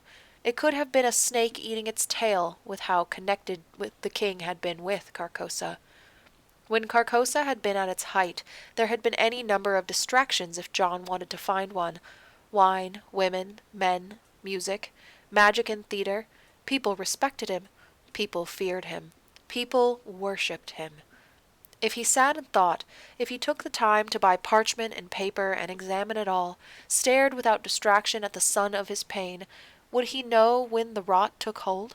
Or had it always been there, and John hadn't seen it because he thought that was what things were just like? Was that what his problem was now? He was without distraction, and that was why the musician had commanded his attention like he had. He was alone with his thoughts. He was no longer serving under the king in yellow, or ignoring the rusting of Carcosa, then fleeing the decaying city, a shipwreck in slow motion, and now he was here in Leofrine, where he rented a cheap room from an elderly landlady. He hadn't killed anyone in years, and it had been months since his last fight. When John had accepted that there was no saving Carcosa, years too late at that point, he had gathered some of his belongings of worth and fled. He hadn't known where he was fleeing to. It didn't matter. What mattered was not going down with the city like the king was. He had spent his entire life in service to the king and Carcosa, and now neither mattered. John was anonymous, and that was... had it been what he wanted? This? No. He could have more. He wanted more. He couldn't dream any longer, and Carcosa was a rusting derelict on the ocean, but he had left because he hadn't wanted to die. He wanted to live, even if he didn't know what that looked like. It felt good. It felt like when the sailors and passengers on the boat would try to sing, and for better or worse, they were all together in the song. If you were lucky, there was a fair amount of downtime on a ship, when the ocean was as calm as it ever was and there were no foreseen dangers. The little black chickens would cackle from time to time, and John would marvel at the shine of color on their feathers. Page break and hi, Age Trin! break. Do we have a Trin? We You have a Trin. Trin. Can you hear me? Oh Am my gosh, I- Hi. Hi, Trin! Doing Hi. jazz hands at you, Trin. Yay. I actually just did at the monitor because I don't know, but I did. Yay, I did too. So we I totally we saw share it. brains. Don't worry about it. Fantastic. All right, we are continuing onward. You got this. Almost at the end. Oh, we're doing great. Mhm. John decided that it was worth the expense, as well as the time, to take Noel out for a drink. They had gotten along well enough during the delivery service, and he would know who lived there. During the next time they had a shift together, Noel began talking about his time in the city of Vorsera. One of the managers shouted for Noel. John saw the opportunity and took it. Wait. Tell me the rest of it later.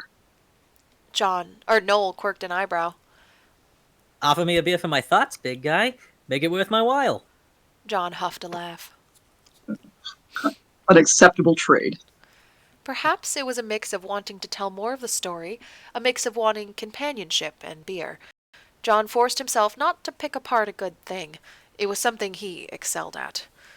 Noel found him after work, grin easy but a bit tired. I know a place where the beer isn't overpriced or watered down. Sometimes there's music. Unless you have somewhere else in mind? John didn't, so they flagged a water taxi. The driver pushed them along, and John admired the motion of his body. Noel tucked a mask over his face. Today the smell of the water was more like that of a harbor, better than many other days, still strong and overwhelmingly fishy. What kind of music? Lots of filthy tavern songs, but plenty of traveling musicians stop by there. No resident bard as far as I know. Music something you like? It is. I have a lot of appreciation for the musically inclined. John watched as the buildings rolled past them. Did you do anything special at the festival? Me? Nah, but I get ya. It's pretty cool to see someone who actually knows how to play. Or sing. Never can get the pitch right, but so I only sing after everyone's had a few. Most people care less when they're tipsy, in your experience. Yeah, I suppose I've gotten lucky not to get a real critic in the bar. Noel laughed. John liked Noel's laugh. It was genuine, and a warm sound that carried. It was different from the musician's laugh, which tended towards a quieter chuckle, shorter bursts. Perhaps that was mostly because John heard that laugh at night. Would it be different if he laughed at a joke John told? For the rest of the ride, John asked about Vorsera and what Noel had done there. John was genuinely curious about it, because Carcosa only ever moved on water. At one point, the king had been looking into ways to make the city capable of land travel, but those plans had never come to pass. The king in yellow had never sent him this far inland, and what John knew about some countries could easily be false. The thought bothered him. Vorsera, as it turned out, was an ally of Leofrine, and was along a dark river.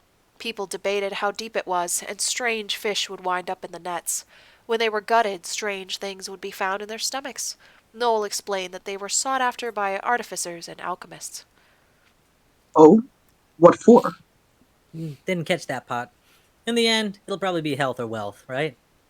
The king in yellow had not managed to keep the first, and now the second didn't matter. Scavengers and salvagers would be getting bold by now, picking over the corpse of his home in search of that wealth. John had seen the decline of it from the distance of the palace, but he had seen it all the same. It felt like a bleak joke. Before he would have at least understood someone's desire to take a piece of Carcosa for themselves. It wouldn't have been allowed, and the crime punished by removal of a finger, but John could understand it. What did they do when they found nothing but dust and regret in the treasure rooms? Speaking of health, John began. do you remember the one house we made a delivery to? I had a fence, and we met the housekeeper. Yeah, sure. What about them? I can't remember what the name of the people living there was. Something with an S. Sakone? Sabers? Saltzman. Noel said. Not close to the mark with that one, big guy. John shrugged. The water taxi pulled over to a small platform with stairs leading back up to the streets. As they paid and departed, another person was already climbing into the boat. Know anything about them? The man in the house seemed familiar, but I don't know why. Had a sick kid. If you see a street with Saltz as part of it, they were involved in it. The boss told us that the housekeeper would probably get the door, or the widower. Noel walked easily, back straight and head held high. People passing them on the street would patently ignore John, but would let their eyes linger on Noel. He put his mask back into his pocket. Sick kid, huh? Hope he's feeling better soon. John thought back. That was true, now that he ran through the list of streets. There were at least 3 that John had personally seen, and unless the builders of the city had decided not to add a South Salt Street, there were at least 4. Suppose I'm soft-hearted. I do too. He probably couldn't go up to the house and knock and ask how the little girl was doing. He needed an excuse, a decent lie to at least get himself speaking to the musician. Jesus Christ, John. John. Once again, normal. So normal. Super normal. Behavior. Super normal. So normal. Not stalkery at all. Isn't anything to look at askance here. All normal. Checks out. Checks out. Normal one. Oh my god. Sorry, I'm normal. Okay. John could hear music growing in volume the closer they got to the tavern. He felt an itch to say goodbye to Noel and go to the Saltzman house instead. It had become a strange hobby. At first it was only to hear more of that dreamlike music, to try to get some rest. Then John found himself smiling under his mask when the musician spoke to his daughter, Faro. John also knew the name of the housekeeper, Tess. The only one who eluded him was the musician. There were plenty of different traditions across the world, and John didn't expect to understand a housekeeper's thoughts towards her employer. Her emotions were erratic. They didn't always match up with her words. John had never suspected she might be stealing, but at times she seemed distracted, daydreaming in her own way, and then scolding the musician for the same thing. He didn't always hear what she was saying to Faro, but if someone asked John, she seemed like she harbored a lot of irritation for that girl. Maybe she resented being a nanny as well as a housekeeper? His thought turned to the delivery. He couldn't imagine Tess making a good nurse for a sick little girl, but maybe her father handled it? In Vorsera, John asked. what did they do for sickness? Most of the temples double as hospitals there. Don't act so impressed. They don't have as many as we do here. If you're real sick, they keep you comfortable, and sometimes you get better. Sometimes you don't. John laughed at that. Noel had a good sense of humor. Maybe the musician did too. John had half of his name now, and he supposed that was a start. Could he ask Marie what she knew about the Saltzman family? She might know. John decided he would. The tavern was cold inside and dark. He smelled bad beer and worse wine, and knew it was the kind of thing that would make you forget everything. Potentially because who consumed it died of alcohol poisoning. A pair of men in a corner were not being as subtle about their activities as they could have been, and the other patrons seemed more annoyed at the obviousness of it than anything else. They like me here. Noel said. Because I'm the one who delivers the ice.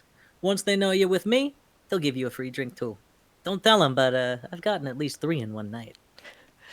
Metal cups were kept cold, and the drinks served at room temperature. The handles on the tankards were textured, possibly out of optimism it'd prevent a slip. Inside, the beer was black as tar, and because of that, John thought the alcohol would have some body to it.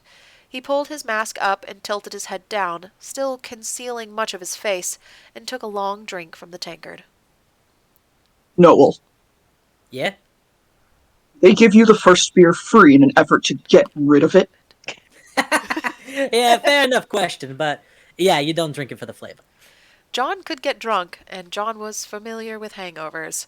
On the ship to Leofrine, there were times when the best thing to do was simply guzzle some of the rum. Alcohol would help him sleep. Marie didn't keep any in the house, and John always meant to grab a cheap bottle of wine to ease him into unconsciousness, but forgot before he did. Leofrites loved their wine, but it was a sweet kind, not the dry that Carcosa would make. What the beer lacked in anything like quality, it made up for in alcoholic content. Noel was feeling good by his second, and John felt pleasant by his third.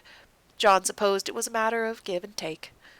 John asked a couple more questions about Vorsera, and Noel indulged him. It was wonderful, getting to hear about a place from someone who had been there. Well, while Noel told him about the other city, John drank, and Noel paced himself. And what about you, kid?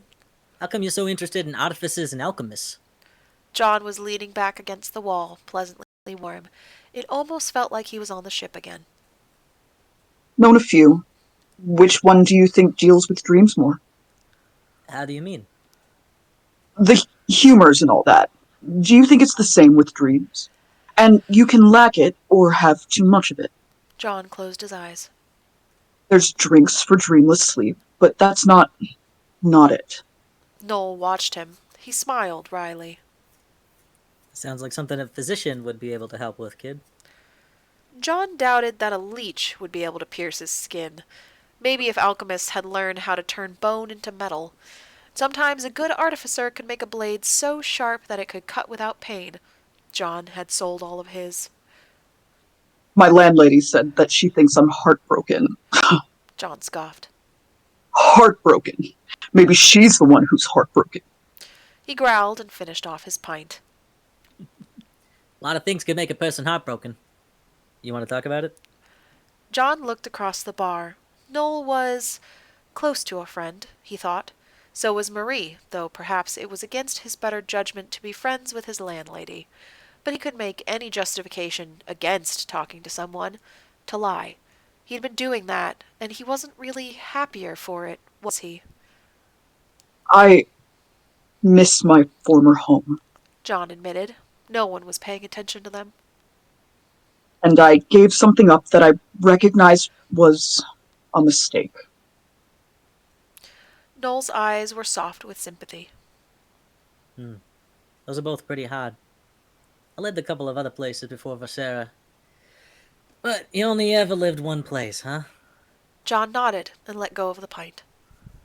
Yes. It's been an adjustment. Leofrine is a beautiful city, but it isn't home. I understand that. It felt like something shifted, a balancing act finding a strange new equilibrium. He sighed. You do. We ought to get going before we get too far gone and walk into the canal. He was warm, pleasantly so. The room in Marie's house would be Oh. stifling.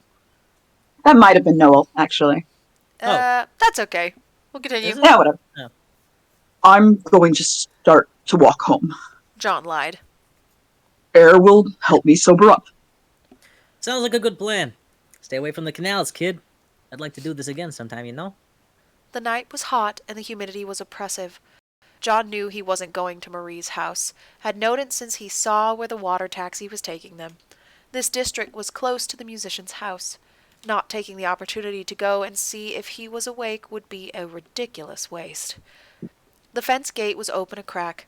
John felt a surge of irritation, cutting past the intoxication. He wanted to scold someone for it. The musician, the housekeeper, or one or another of the neighbors. Even if it benefited him, what if they weren't so lucky someday? John made his way into his nest. The owners of this house were out of Leofrine on a pilgrimage for one of their saints. John would leave no trace of himself, and once they were back, he'd be gone. He was like a rat snake, uninterested in eggs or birds, keeping other nuisances out of the coop. Other nights he'd been settled against their chimney, still as any gargoyle. He didn't have to go to work tomorrow. He could stay here for as long as it took to either move past this hangover or work up his courage to talk to the musician.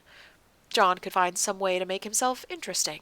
He could offer to show him some of the songs that he remembered from Carcosa. Surely they would be a curiosity, something worth preserving. John took off his cloak and rolled it up into a pillow. Now the prominent smell was his, not dust and old leather. From this window he could see into the kitchen, and though he could only see through a thin rectangle, he could see a little of the bathroom and hallway. The music from the piano would carry, and he would get to wake up to it. John closed his eyes and let the room spin. Super normal behavior, John. Super normal behavior. Oh my god. So normal. Only I'm- the normalist. Very normal. Bio break for everyone then. Yep. Bio break. Bio break time. Everyone take a few minutes. And like a snack. Yes, get Yes, snack. a So, look to be back around 25. Off we go. All right. Sounds good. I'm gonna go get more water since I'm taking over for you. Yep. so. Thank you.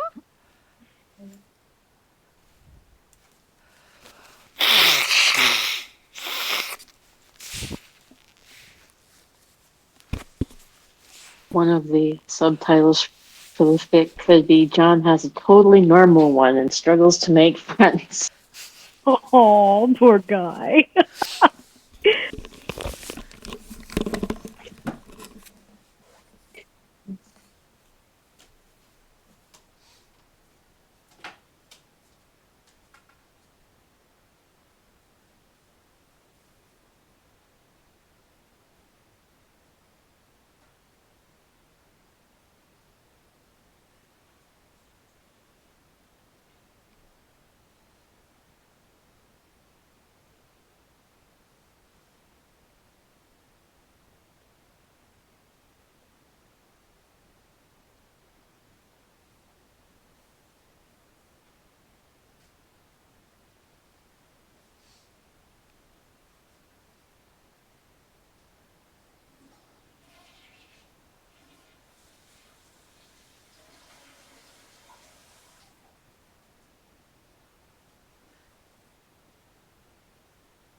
I don't know if anybody can hear them, but right now, a lot of frogs and night insects have started.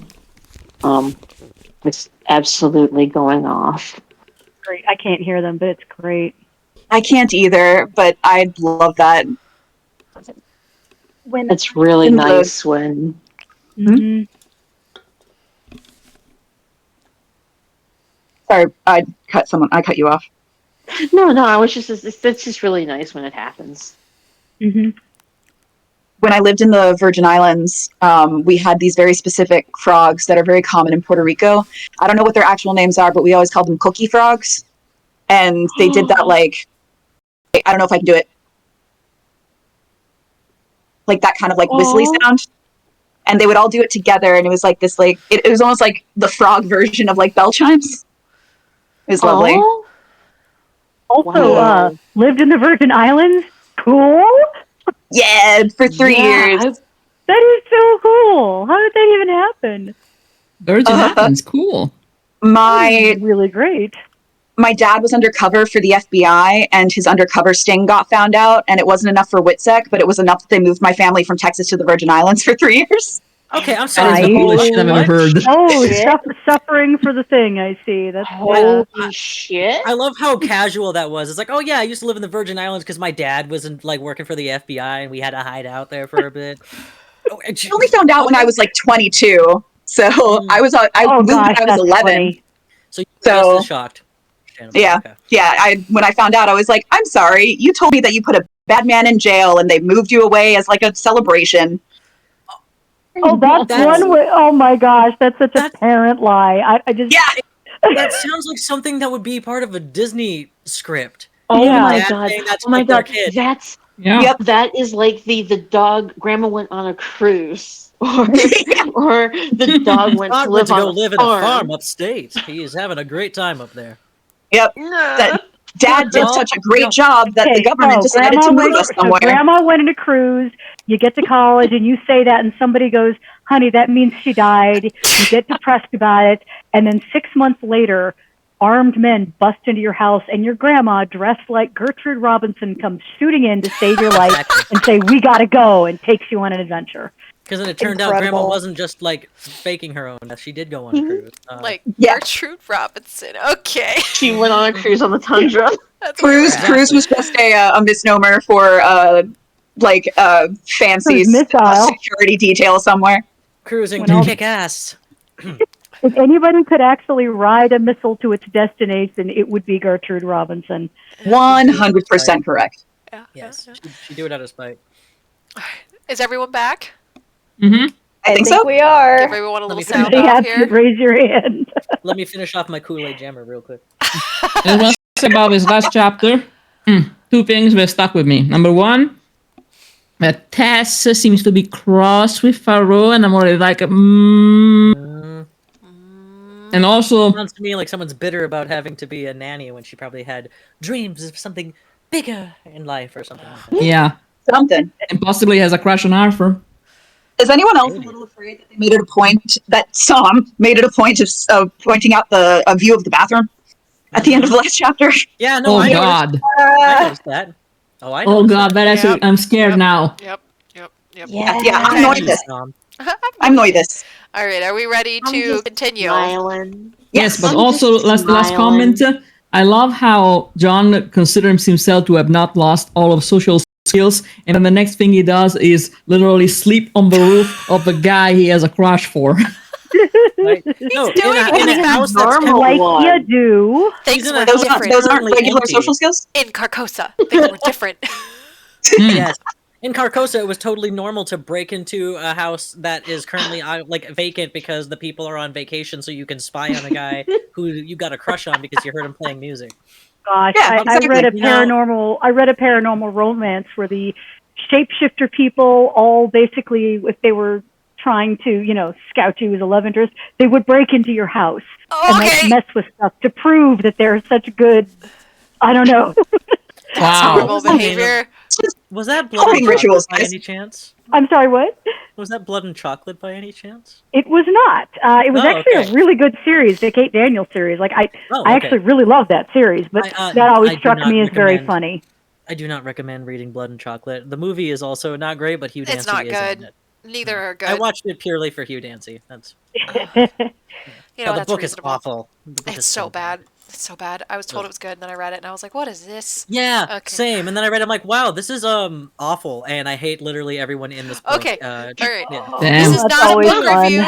We are Speaking of continuing review. on to chapter 3. All right, let's keep going. Let's keep going. We're out of Let's do time. We're on a time the crunch. here. opposite of that by reading wonderful writing by Yes, Sam. wonderful writing. Okay, Aw, Charlie, are Healing, you? heal us, Thank you. heal Oh us. yeah, I'm good. You're taking over. Do you I'm want gonna- me to take over, Tess? Oh yeah, please do. Okay, sounds I'm good. going back on mute. Bye. Tessa's voice woke him up. It was further from how John hoped to wake up than he'd have liked. Was she always that loud, or was it worse because of the hangover? John had the feeling that she'd gotten louder more recently. Absolute child. Can't keep mooning over her for. Tess growled. A pan was slammed down on a metal grate. With the doors and walls as thick as they were, she had to know that the musician wouldn't hear her. John stood up. He stood near the window, and through one of the slats, he could see just inside the kitchen. There was Tess, making a large bowl of oatmeal. He smelled sausage cooking, and there too, bread burning. John wrinkled his nose. Just 2 more hours. Tess said. Just 2, and then I'm gone. And Arthur can take care of that little brat and do his fatherly duties. John frowned. Something about that seemed wrong. But who was Arthur? Wait. John leaned closer to the slats. Arthur had to be the musician. After weeks of simply listening in, albeit at night, when Arthur was either alone or speaking only to Faroe, who called him Dad and Daddy exclusively. Arthur. And she'd called him Mr. Lester before. John felt a bewildering gratitude towards her. She was annoying, and John didn't like how she made certain comments about him, but who hadn't talked shit about their boss? Noel had mentioned that they'd been told to get that they'd get a widower or the housekeeper. John decided to put the blame for the great description given on the manager. Between Tess's complaints and his hangover, John's excitement was tempered. He listened for the sound of Arthur's voice, or Faroe's, but the bedrooms were on the other side of the house. He couldn't see into the music room, but the piano would carry. John leaned the back of his head against the wall and shut his eyes. Tess called for Arthur and Faroe, and John could hear her saying something about leaving. Arthur started to answer, but Tess interrupted him before it could get out. I have to do the dishes. Can you watch her while I do them? Some response.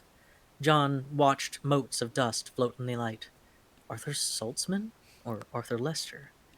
He wasn't sure how he came to be living in a Saltzman house. Maybe he could ask him. Tess was leaving, and John could take the opportunity to speak to Arthur. To try to. Tess tidied, and Arthur spent some time playing music with the little girl. Eventually, Faroe lost interest in it and said she wanted to play outside. Oh no. Sorry, I just there's water in canals, and Stop, really it's bad fine. Yeah, it's fine.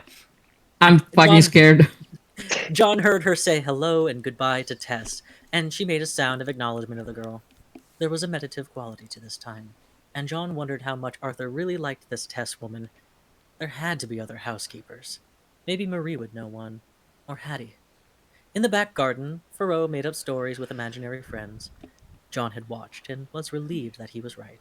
It was bad enough that the housekeeper was a witch. An addition of lingering souls would have been too much. She crawled under the shrubs and found a broken stick to use as a wand. Baby. John dozed. I know you're so cute.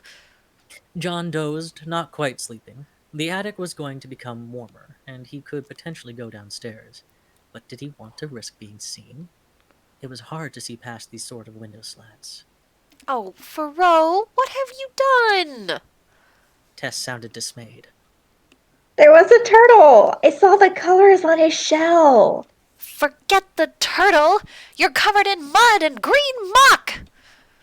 Tess had moved from sounding dismayed to sounding angry. John felt the grogginess leave him. Don't give me crocodile tears. Come on, get inside. We've got to get... Which was cut off by Tess slamming the door. John stood up. All right, the girl made a mess. She was a baby. As far as John understood them, they did that as a matter of course. It unsettled him. John put aside his previous concern about being seen. He scanned the room and found the trapdoor out of the attic. The squeeze was tighter than he would have preferred, and he heard his cloak tear. John didn't bother with the ladder, just dropping down instead. John went to the nearest room, a craft room with a small shrine in one corner. There was a balcony here that overlooked the side garden. He looked back and forth. What exactly was he going to say? He couldn't just go reacting into this. Tess said something that was drowned out by a comet of piano notes. Surely she knew Arthur couldn't hear her. The doors in the house were thick, meant to insulate during Arctic blasts, and Arthur was playing an instrument aside. She couldn't be that stupid, could she? John jumped over the balcony and landed in the side yard, keeping close to the ground. He darted to the back of the house, like he thought Tess hadn't bothered to lock the door after slamming it. This woman sucks, all right? Like, I'm sorry. So much. Yeah, I'm just like, oh my So much. god. Why does she Also- suck? Am I imagining right now that what she did was she went outside, saw a child got muddy, and went, "Oh, I'm just gonna throw you in the bath and then leave." Like, That's where my head is at. Oh, and I God. really Pretty much. That Okay. Oh, Also, yeah. okay, sorry. the fact that we said Tess said something that was drowned out. Yes. Interesting choice of words. I'm pretty sure the character tag is not on this fic.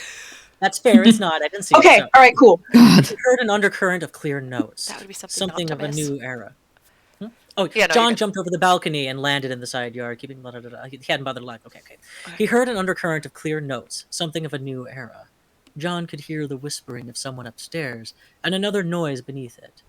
A whisper, or just far away? John crept closer to the staircase.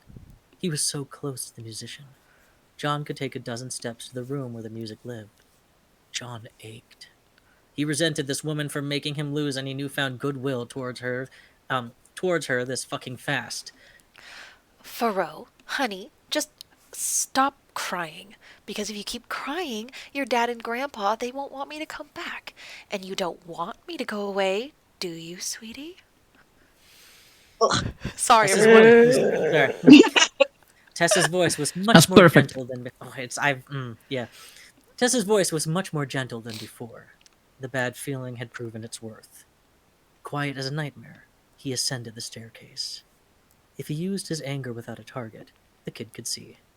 The very first memory this little girl would have of him would be laced with fear. John drew back, breathing intentionally slow. Is this Faro? Yes, this is Yes. I'm sorry I got my dress muddy, Miss Tess. John understood what the other sound was now. Sniffling, distorted by a bathroom's acoustics. You didn't know what was in that dress either. Just A sigh. sit right there like a good girl. I have to take your dress and soak it before the mud dries. The leather of her shoes muffled her footsteps, but not the creaking of the wood. John ducked into the kitchen and folded himself against the wall. Tess muttered to herself that the girl was going to make her late, and wasn't that just how it always was? John listened as she walked down the staircase he had just gone up. Tess rapped twice on the door to the music room. Arthur, I've got Faro in the bath. I've got to leave soon. She heaved a sigh and walked back into the back garden. There were large tubs set up for laundry there. Had she just left Faro in the tub while she went out of the house? God. It was a cold burst of air, but John hadn't heard her turn the water on. There wouldn't be anywhere for mud to get around.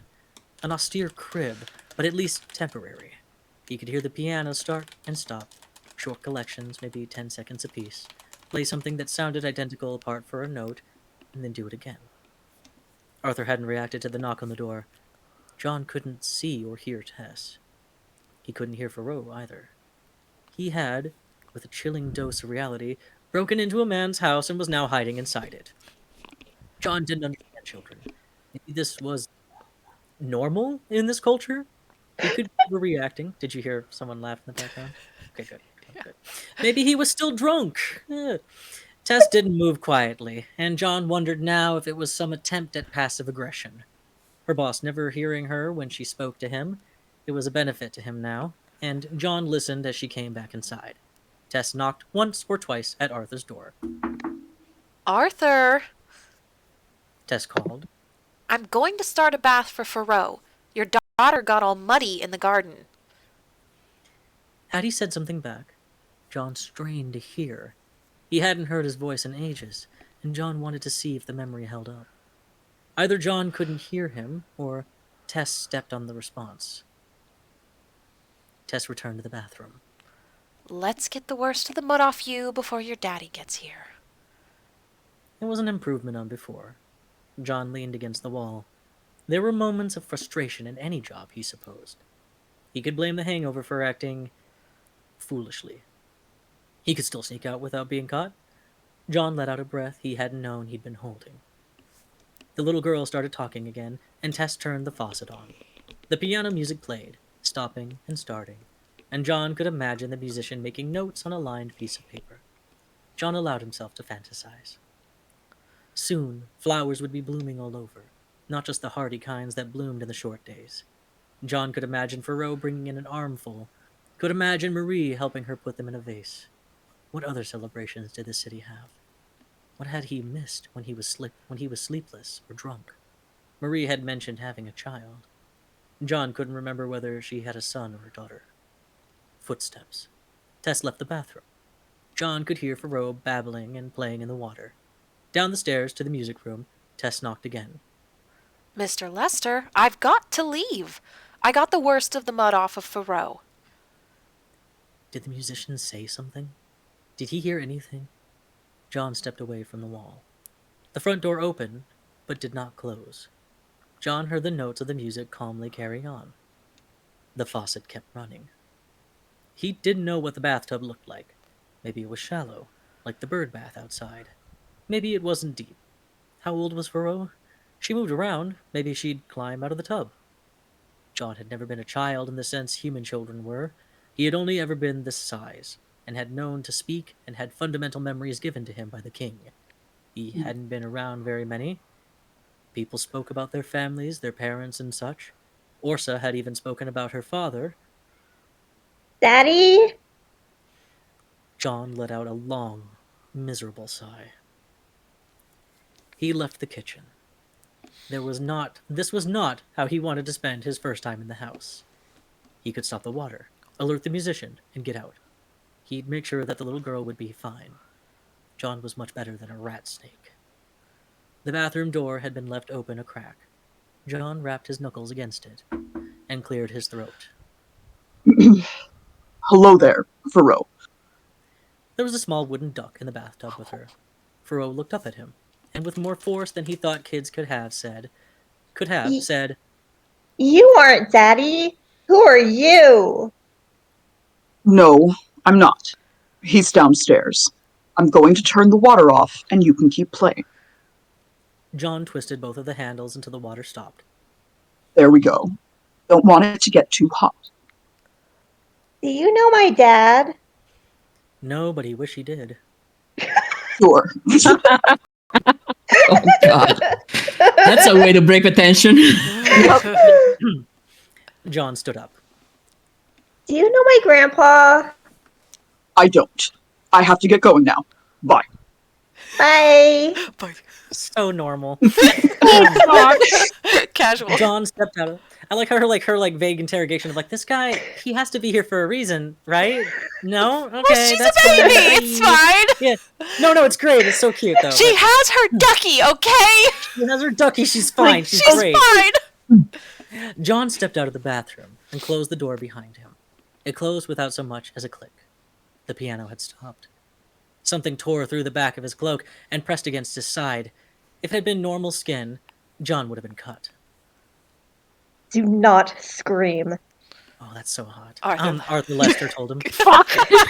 Don't you dare do anything to scare my daughter. We are going to walk downstairs, and you are going to give me a very good reason why you are in my house, speaking to my child. See, that's a very normal reaction. Page break. So Finally a normal reaction. I can't Charlie, fault keep it Arthur for together. that reaction.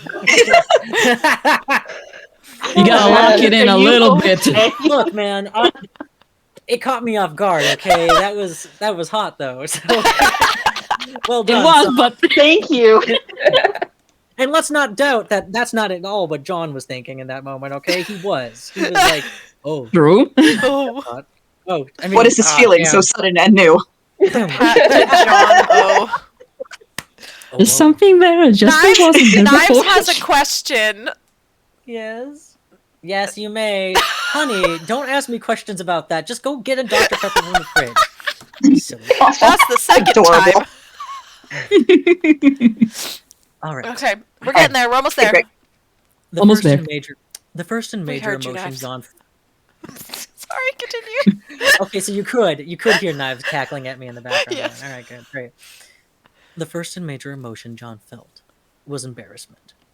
The musician had been making noise almost the whole time, and John had let his guard down. He only had himself to blame for this. Wait, That's your What? Oh, but It's Arthur. Yeah, it's Arthur. wait. No, you're what? What? Okay, so the order is John, Arthur, and so on. Yeah. Okay. I'll just do the waiting. No, Yeah. wait.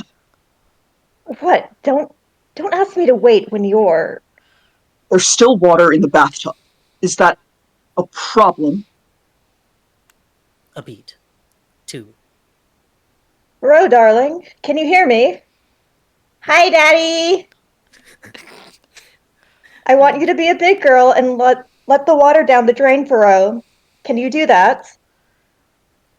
Is your friend still there? Something being uncorked. A gurgle. He talks funny.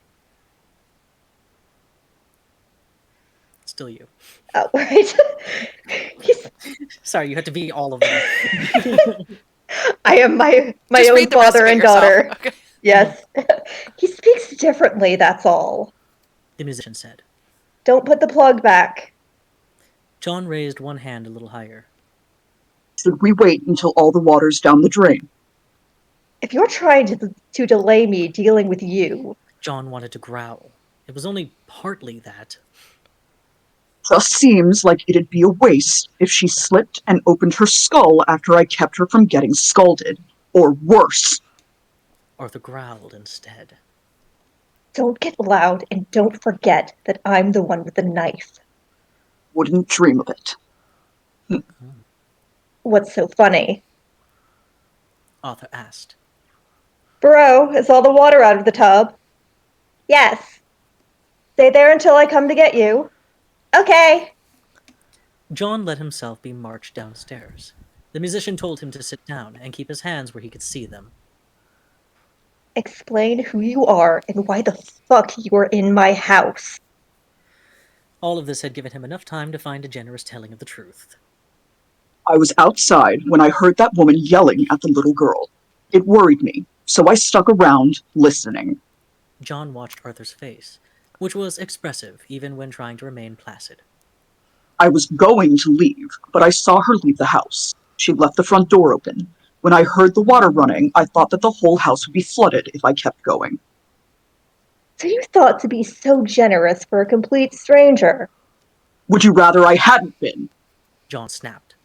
I thought I wouldn't want to lose all of my things because some careless housekeeper flooded my house.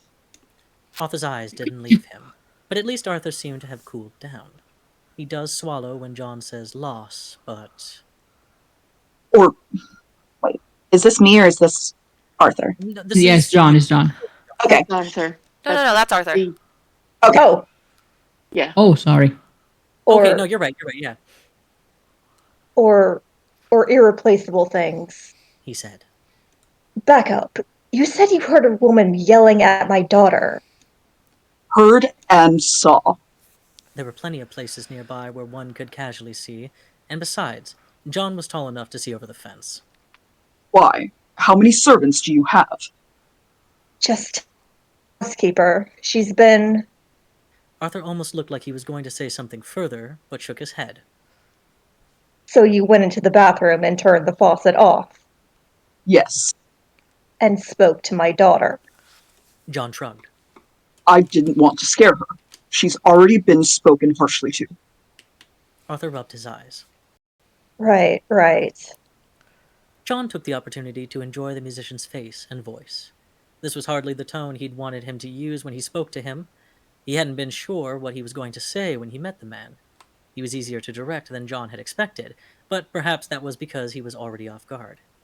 It had taken him so long to even notice that the housekeeper had been knocking on the door. What's your name? Arthur demanded. John. He had needed to give a name when he signed aboard the ship, and anything the king had called him would have stood out. So. It's every time. He added, after Arthur raised an eyebrow and indicated for him to continue. Arthur watched him for a minute. Then... I'm going to check on my daughter. I've already... Look, just sit here and stay put. Are you... John leaned back in the seat, putting space between him and the musician. Are you going to tell the watch that I broke into your home? Because that was a crime. Not a victimless one either. And oh, fuck. He had closed the attic door when he had jumped down to the hallway. Had he closed the attic door when he jumped down to the hallway? He was going to have to run further into the continent. Maybe he would steer clear of Orsera. Arthur blinked at him. What? No, Just give me a minute to think. I need to check on my daughter. He sighed loudly and left the room, turning his back on John, but taking the knife with him. That was a good sign. Maybe he didn't have to flee Leofrine. The thought was comforting before he even realized that. John had grown interested in the city, and he realized with the start that he didn't want to leave it yet. Who would help Marie with her laundry? John listened to Arthur stomp up the stairs. Arthur was speaking in a bright, happy voice to Faro, and John watched as he disappeared into the bathroom. Hello, Bro, darling. I'm sorry And here his voice cracked. that I took so long. Oh, my heart. Damn, guilt. son. Oh, the guilt. John wanted to get up from the chair and look through the room at the little trinkets and debris of lifetimes. There was a small framed painting of a woman and Arthur, standing next to one another. It wasn't Tess. The frame of the painting was similar to the one that Marie had of herself and her husband. He hadn't seen this woman before. John looked away from the painting and back in the direction of the bathroom. The housekeeper was the only woman he'd seen in the house, and he knew that Arthur was a widower. John felt curiously ashamed and couldn't look back at the picture. How long? Bella's ghost knows, John. She knows when you're lusting after her husband. And she's about it. Yeah, you get him, John. We all have you our get own him. very strong opinion of Bella at this point, so maybe we True. just... Thanks, Bree. Thank you. Thanks, Bree. Thanks, He hadn't- Bree. He hadn't seen this woman before. Oh, sorry, was I? No, no. Yeah, Okay, you're at no, I how was right. long? Yeah. How long was he supposed to sit here? Had Arthur forgotten he was down here? Then again, making someone sit and stew in their fear was a technique that John and the King in Yellow had both used. Oh, that tall man is still here. John wondered if he was going to get whiplash, looking around quickly like this. The musician was holding his daughter, bundled up in a little dress. Her eyes were large. Yes, he is. John, Yes. I'm going to put Faro down for a nap, and then I'm going to put on some tea. If you would like to have some. He could talk to him. Really talk to him instead of hiding and listening for scraps of music, carrying on the wind like seabirds. John would get to hear his voice, and he could see him up close, within touching distance. Maybe he was a snob, and John would find himself hating the man and wondering why he'd been so enamored with him. Or, I would. a bit more eager than he'd meant to be. John cleared his throat. I mean, yes.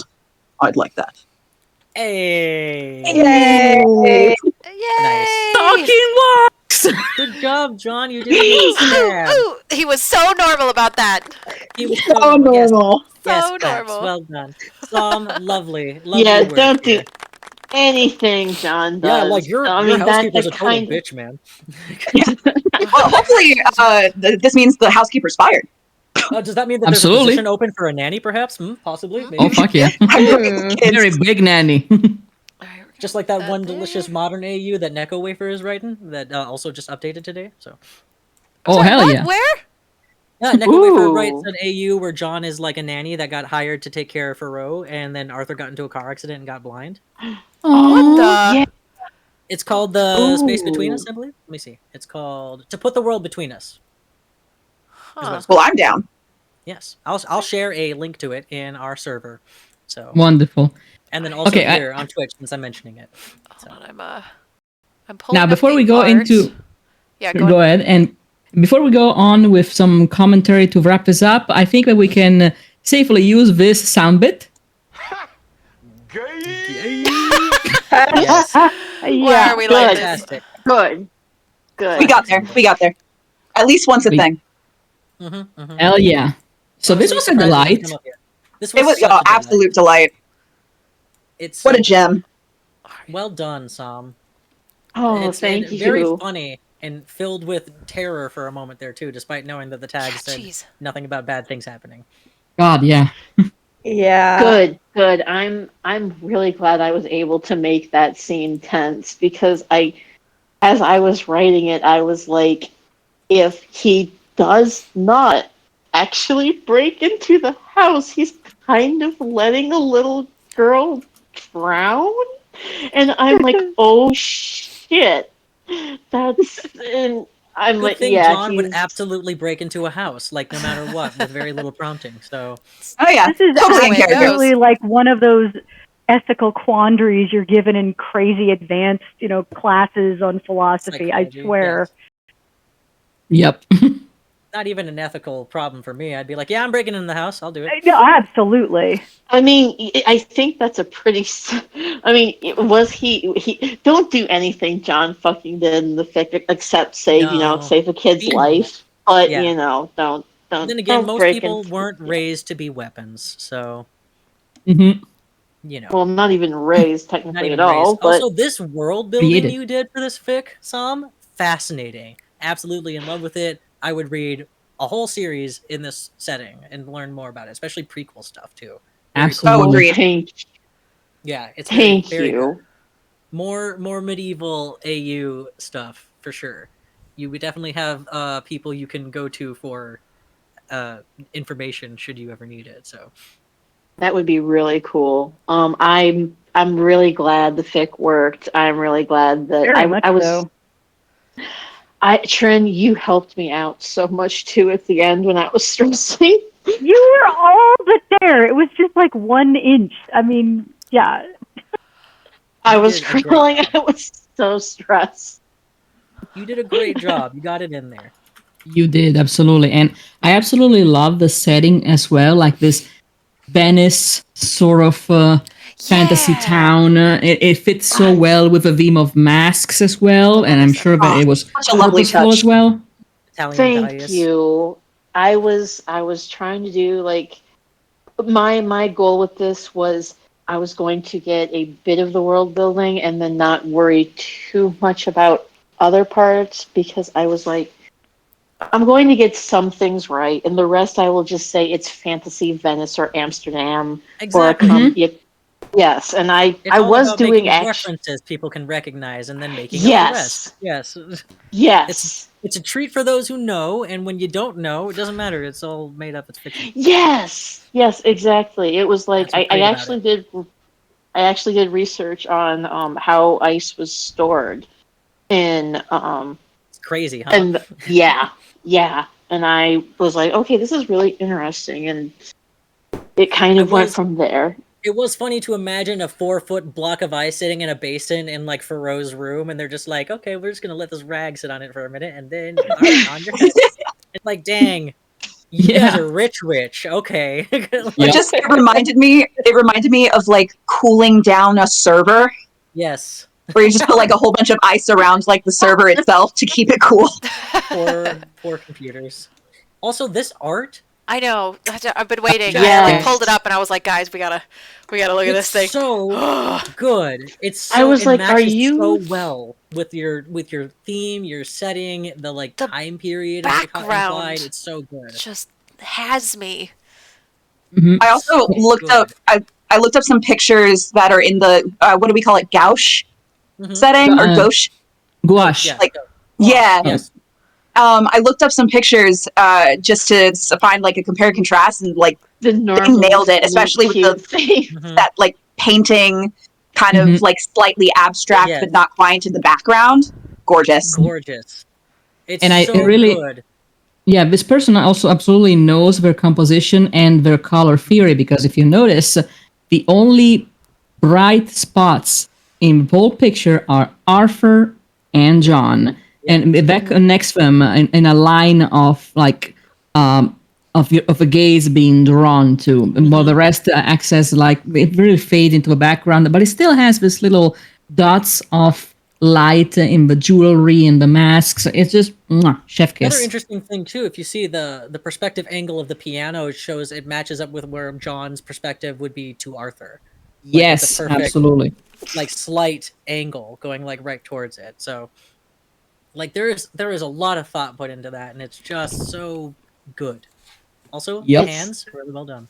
So, the hands are the bane of my existence for drawing, and that looks great. I like Yeah, these. that's I like fantastic. the feet. I don't know why. I just like The the feet little. are I also like the good. little boots. His little Feet are shoes. hard. Yeah. So good. I love the piano, but I can't help that. Oh no, I the mean, piano it's is a very gorgeous. good piano. It's got a great That angle. piano Impressive. looks- There's a tentacle on the leg. Oh, Yes, I noticed. I was just gonna say, like the piano. The piano leg is like so nice. It's Oh, the detail. yeah, Beams. it's really nicely done. Also, like a weird thing to notice, and probably I don't know anything about art. It might be a flex, but I'm very impressed by the folding of the fabric of Arthur's shirt. Yes, I was gonna point that out too, and how it bunches up to go over the bench a little bit there too. So yeah, nice, very cool. And the crowd, like you guys pointed out, I love the masks. Kind of lends this sort of.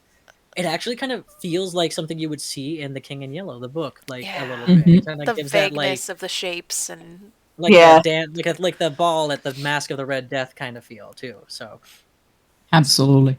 But you know, instead of like portents of death, it's portents of hope. So.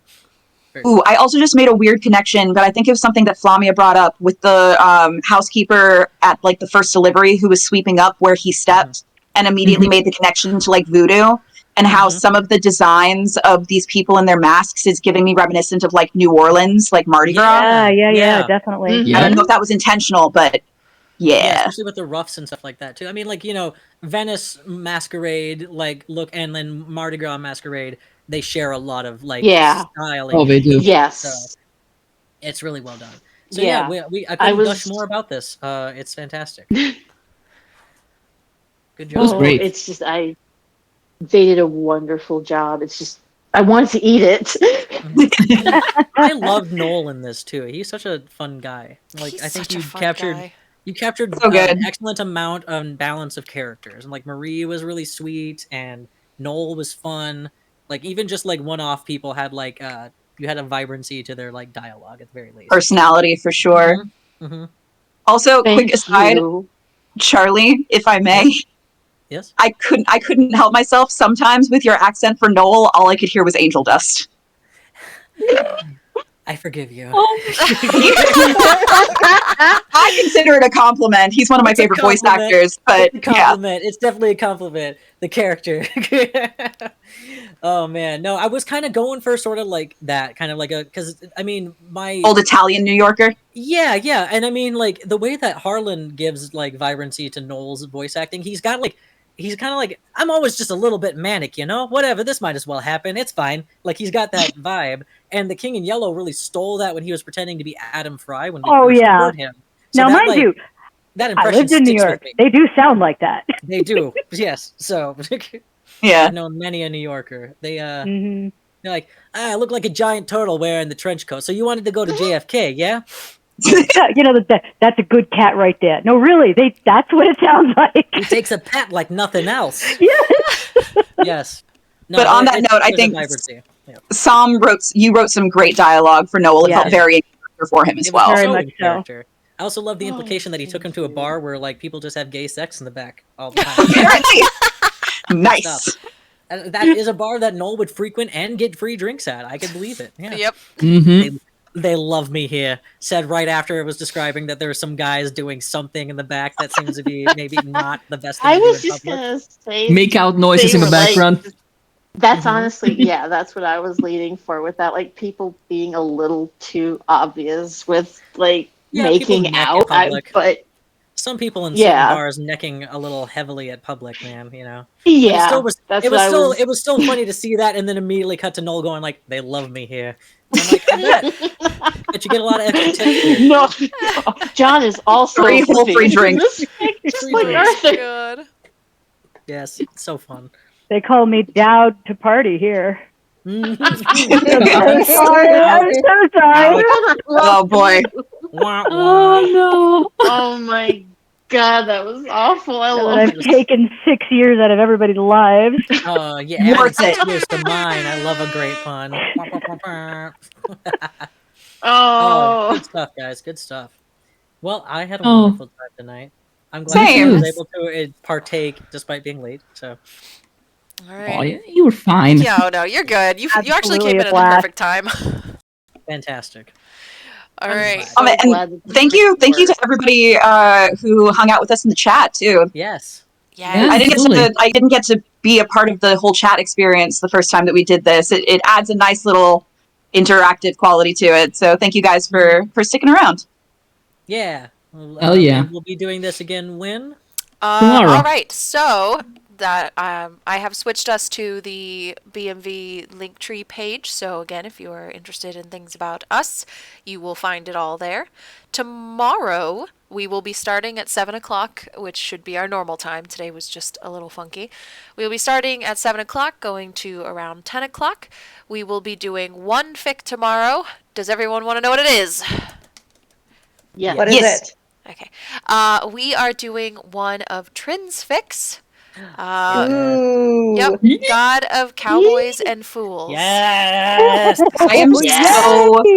so mad. excited. I'm so Yes. mad that I can't be here for that one. I'm sorry, Aw. hun. Curse the bartending life. I will You're say sick. that Trin, lovingly, does not know how to be brief. So No, I'm sorry. I don't. Oh dear. This no. one- Never Love you apologize for for it. greatness. This one is, from my general estimate, at least a 2-hour read. Today was supposed to be a 1 hour, 45-minute read, so we might run a little bit over if we spend a bunch of time sidetracking. But I mean, if we go till 10:30, we go till 10:30. It's not a big deal. But I'm just letting everyone know ahead of time who might be here that we might run a little long, and we might need to pull it in a little more to try and get through it in time. But Trin's writing is pretty smooth sailing, so Oh yeah. hopefully we'll be Heck able yeah. to get through it in a decent amount of time. Oh, she's a delay. I We'll wiggle save- in my chair. We can save all of our gushing right after a chapter and then wrap it up quick to get to the next one. So I'm so Yeah. excited. Gonna be so fun. I'm so excited. Not only it's cowboys, guys. It's cowboys it's and magic cowboys. and I'm so it's excited. cowboys. Yeehaw. Random, gotta be there. random druid and yelp. Yes, it's gonna be fun. It's gonna be Oh so man, much I can't fun. wait. You Absolutely. guys are awesome. No, you. Yeah, no, you. Jeez, Trent.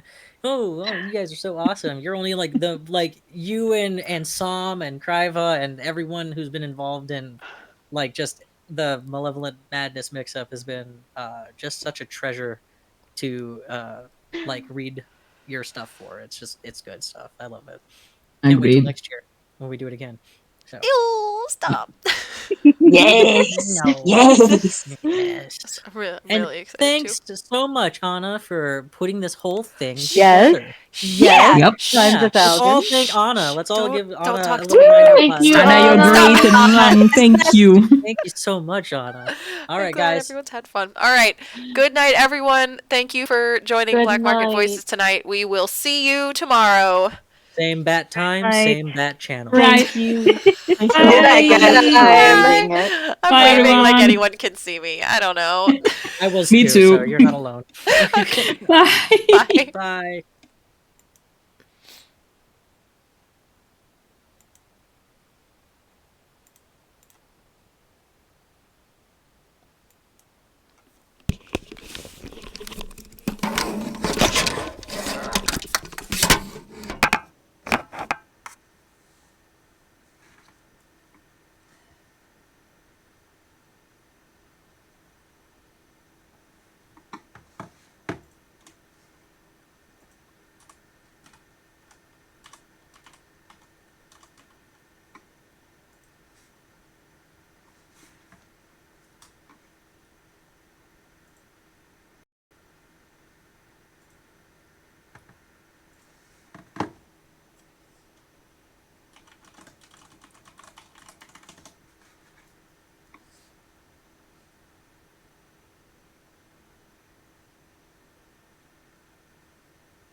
your character dead? Why would you do this to me?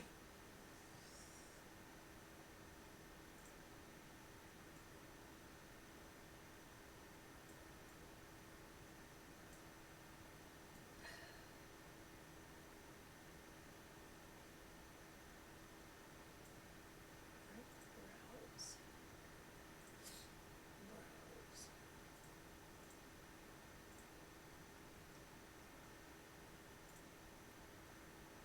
I didn't want that for 2. No. Select browse. Browse 1.